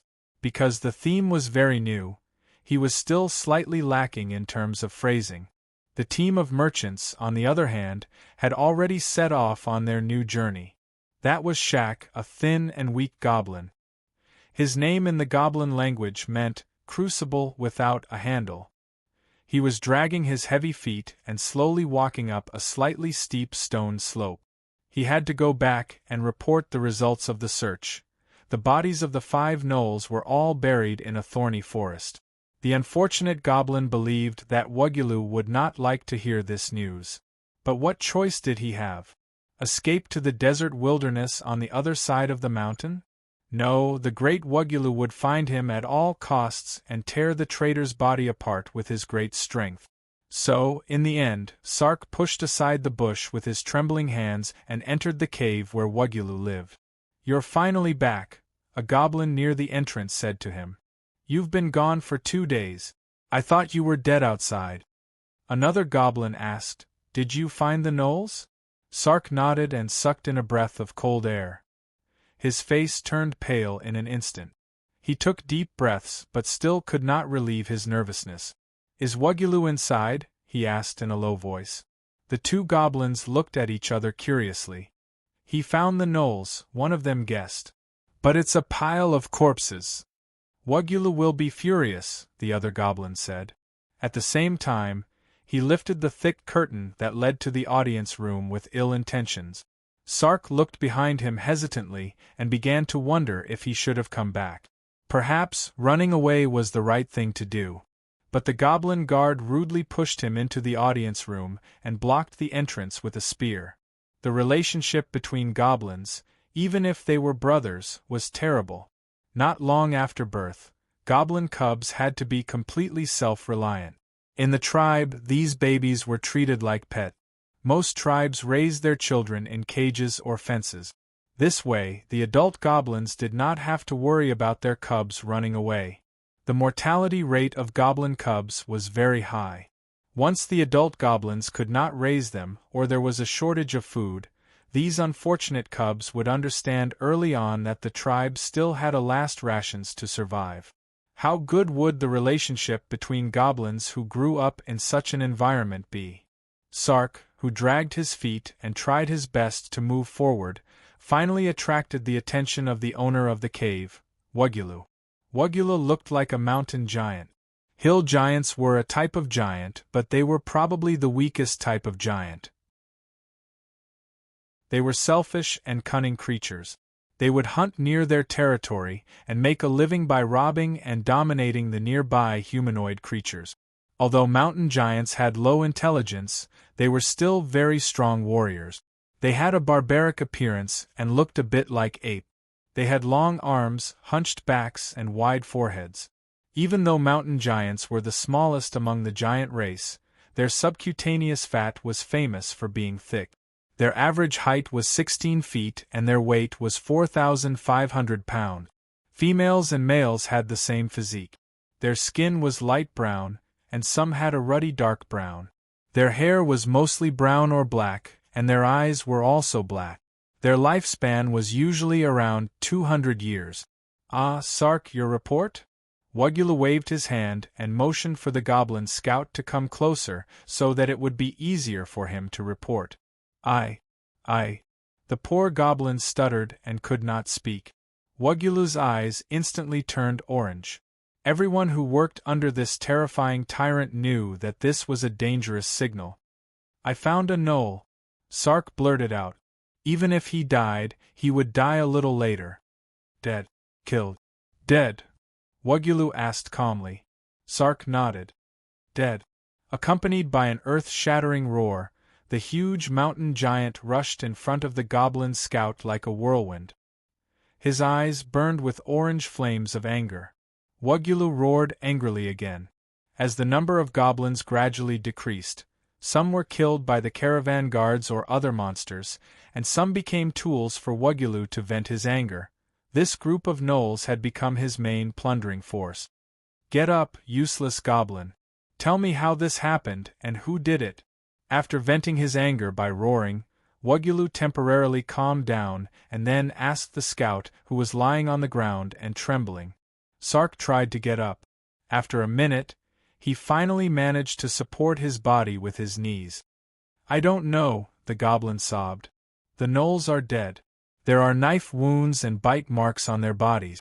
However, I think they were killed by something. Not so big because the bite marks were on their ankles and the knife wounds were from the bottom up. Sark slowly moved his feet, trying to leave the interview room without attracting attention. But Wugulu stopped the goblin with his gaze. Your report is good, the owner of the cave said. Sark sighed in relief. However, in the next second, Wugulu quickly stretched out his huge palm and grabbed the goblin's neck and lifted him up. If you are willing to spend some time to investigate what happened to the gnolls, that would be even better. Sark almost lost consciousness. However, when half of the goblin's body was stuffed in Wugulu's mouth, Sark began to regret not fainting. Crunch. Crunch, the mountain giant chewed in big mouthfuls, and finally spat out a goblin's skull with wide eyes. After all, no matter how much a goblin ate, it could not provide him with more power. There was no need to waste his teeth. He was not a real mountain giant. Other than venting his anger, the main reason he chewed and swallowed the flesh was to accumulate power. Learn to control your anger, Wugulu warned himself. Before returning to Bader, you must learn this survival skill. Wugulu's head that looked like a mountain giant twisted, opened his mouth, and used his tongue to lick the flesh and broken bones between his teeth. He restrained himself and did not change back to his original form, because if he did, he would have to kill everyone who saw or could see his true appearance. If he really did that, the team that he had painstakingly gathered would be wasted. At least before the next full moon, I have to devour a valuable life. Otherwise, even if I become an adult, after returning to the 9 prisons of Bader, my life will be in danger. Wugulu pondered as he waved his hand at a few goblin servants who were peering into the audience hall. Bring some fine sand and brooms over. Clean this place up. We will be having a barbecue feast later. The goblins were already familiar with this guy's temperament, so the latter did not mind. Their minds were full of the barbecue feast that Wugulu mentioned and whether they, as loyal servants, would have a chance to get a share of the pie. Chapter 1053. The goblins guarding the door parted to both sides in a panic, because the great Wugulu was striding through the curtain to the entrance of the cave. In the early morning, the fresh and cold mountain breeze blew on the demon hound, making him feel very comfortable. It's a good day to work, he thought. The barbecue feast last night could be considered a success. At the very least, Wugulu had solved some of the problems in his own army. For example, there were no longer any old or sick goblins holding them back. The remaining goblins could sacrifice their lives for him without reservation. Another example was that all the goblin warriors who were qualified to sacrifice their lives for him had eaten their fill before going to the battlefield. Their stomachs had become round, and they could walk with more strength. Burying the gnolls means that the guy doesn't want to attract attention. Maybe he is a celebrity in this area? Saving a group of caravans out of kindness means that the guy may be a good person, but I don't know how long this good person will last. Wugulu thought to himself. As a creature from the 9 hells of Bartholomew, his intelligence was not low. At least, his intelligence was several levels higher than that of the hill giant he used to disguise himself. Therefore, it only took him a few minutes to figure out all the problems. Yesterday, he was angry because of the report from that guy, so he didn't want to ask about it and decided to hold a banquet to relax. At most, I'll go there myself, Wugulu thought. Although the ash world was indeed deep, he was still quite confident in his own strength. At the very least, the area around the Thunder Pool town with a radius of 100 parsands was like a small puddle in his eyes. Wugulu groaned as a last protest against the desire in his body, and then slowly walked down the mountain with great strides. He stopped at the entrance of the canyon. Although there were several winding paths along the cliff to the bottom of the valley, it would take a long time to finish. The problem was that Wugulu was hungry. This was not physical hunger, but a little anxiety in his heart. This time, the primitive desire prevailed. He began to concentrate on sensing the fluctuations of the surrounding magic energy. Wugulu was not a creature from a material plane. After entering a material plane, otherworldly creatures would usually not lose the various abilities they possessed in their original domain. In the eyes of humans, these abilities were not much different from magic, so they were called spell-like abilities. After a period of time, Wugulu broke out of his meditative state. His eyes turned orange due to excitement as he looked at a canyon corridor below the cliff. It was about 4 to 5 miles away from him. After leaving Thundertooth Town, most of the caravans that ventured into the desert would choose to pass through this canyon corridor to reach Gnome City. A multicolored magic gate appeared in front of Wugulu out of thin air. He let out a thunderous laugh and pushed the magic gate open. On the other side of the door was the small piece of flat land that Wugulu had been staring at. He only needed to take one step forward to cross the distance barrier of the material world. He couldn't wait to carry out his plan. He couldn't help but quicken his pace and walk through the open door. When he stood on the path at the bottom of the canyon, he once again focused his mind to sense the magical energy. His muscles began to spasm continuously, and his bones creaked as they flowed through his body. Wagulu's body began to disintegrate and reassemble, constantly compressing. His skin gradually turned light brown. When he moved his legs again, this fellow was no longer a mountain giant with a huge body, but a desert elf with light steps, changing into anything, looking like anything. This was the talent of the Wagulu race. However, this talent could only allow them to perfectly disguise themselves as two races. Even the extremely talented Wagulu could only disguise himself as three different appearances in the material plane. After all, he was a demon from the lower realm, not a shape-shifting monster. In order to have such a perfect disguise, they had to use a secret technique as support. Within a certain period of time, they had to completely devour a creature of the race that they wanted to disguise themselves as. For example, his current transformation was obtained by devouring a desert elf at midnight on the night of the last full moon. Because he had been using the appearance of a mountain giant as a disguise, after turning into a desert elf, he had to adapt slightly before he began his work. Sharpening a knife would not delay the work of cutting wood. He bent down and squatted down, carefully examining the tracks of the vehicles and the residue of the livestock on the ground of the canyon corridor. Different from the trade routes in the desert, the wind in this canyon corridor was smaller, and the traces of the trade caravans could be preserved for a while. Apart from the hunting skills that the desert elves had summed up based on their experience of nomadism for generations, Wagulu naturally did not forget to use his own spell-like abilities. At first, he found a few tracks that were probably left by the vehicles that passed through the canyon last night. Then, he snapped his fingers and performed a prophecy spell named Tracking, determining which track was the target that he really wanted to chase. Now that he knew the answer, he immediately aimed at the intermittent mark and started running in the canyon corridor with large strides. The eternal blaze had risen. Even though the trade caravans, who coveted the relatively cool temperature in the canyon corridor, did not strictly follow the way of desert merchants such as Nocturnal, they would still slow down out of habit. That gave Wagulu a good opportunity. Because the desert elves were a race of stamina in the first place, and his real identity was a demon from the lower realm who could barely be tired, he would definitely catch up with the target that he was chasing. That was exactly what happened. Although Wagulu's heart was full of hunger, he still ran for 4 or 5 hourglasses.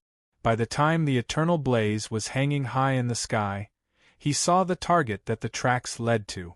There was no surprise at all. Neither the unexpected loss of Wagulu nor the unexpected luck of the business caravan, made of small noble families, showed up. He sneaked into the trade caravan, first knocked out the men who were guards, and then gathered all the children and women to be interrogated together with the men. After accidentally lashing the face of the crying little girl a few times, everyone in the trade caravan began to tell Wagulu everything that he wanted to know, including the hidden account books and goods. "You dare to secretly sell moon candy?" After looking at the hidden box of smuggled goods, Wagulu first picked up a moon candy that looked like a soft candy with interest, threw it into his mouth, chewed, and tasted it. It's indeed something that has been purified. If normal people eat it, they will inevitably have gorgeous hallucinations. If they eat it too much, they will undoubtedly be deeply fascinated by it. This guy, who was essentially a demon from the lower realm, showed such a sincere smile for the first time since he came to the Ash world. However, what he said next made the trade caravan, who had a glimmer of willingness to sacrifice their wealth to save their lives, completely give up hope. "I'm sorry, but the moon candy is not on the same route as mine. Therefore, your role now is no different from what I expected." As he spoke, Wagulu, who was disguised as a desert elf, pulled out the scimitar in the scabbard at his waist and walked to the trade caravan members who were hung in a row. "You're tuning in to the Phoenix Knights YouTube channel. Don't forget to subscribe and join us on this journey to catch the most captivating stories.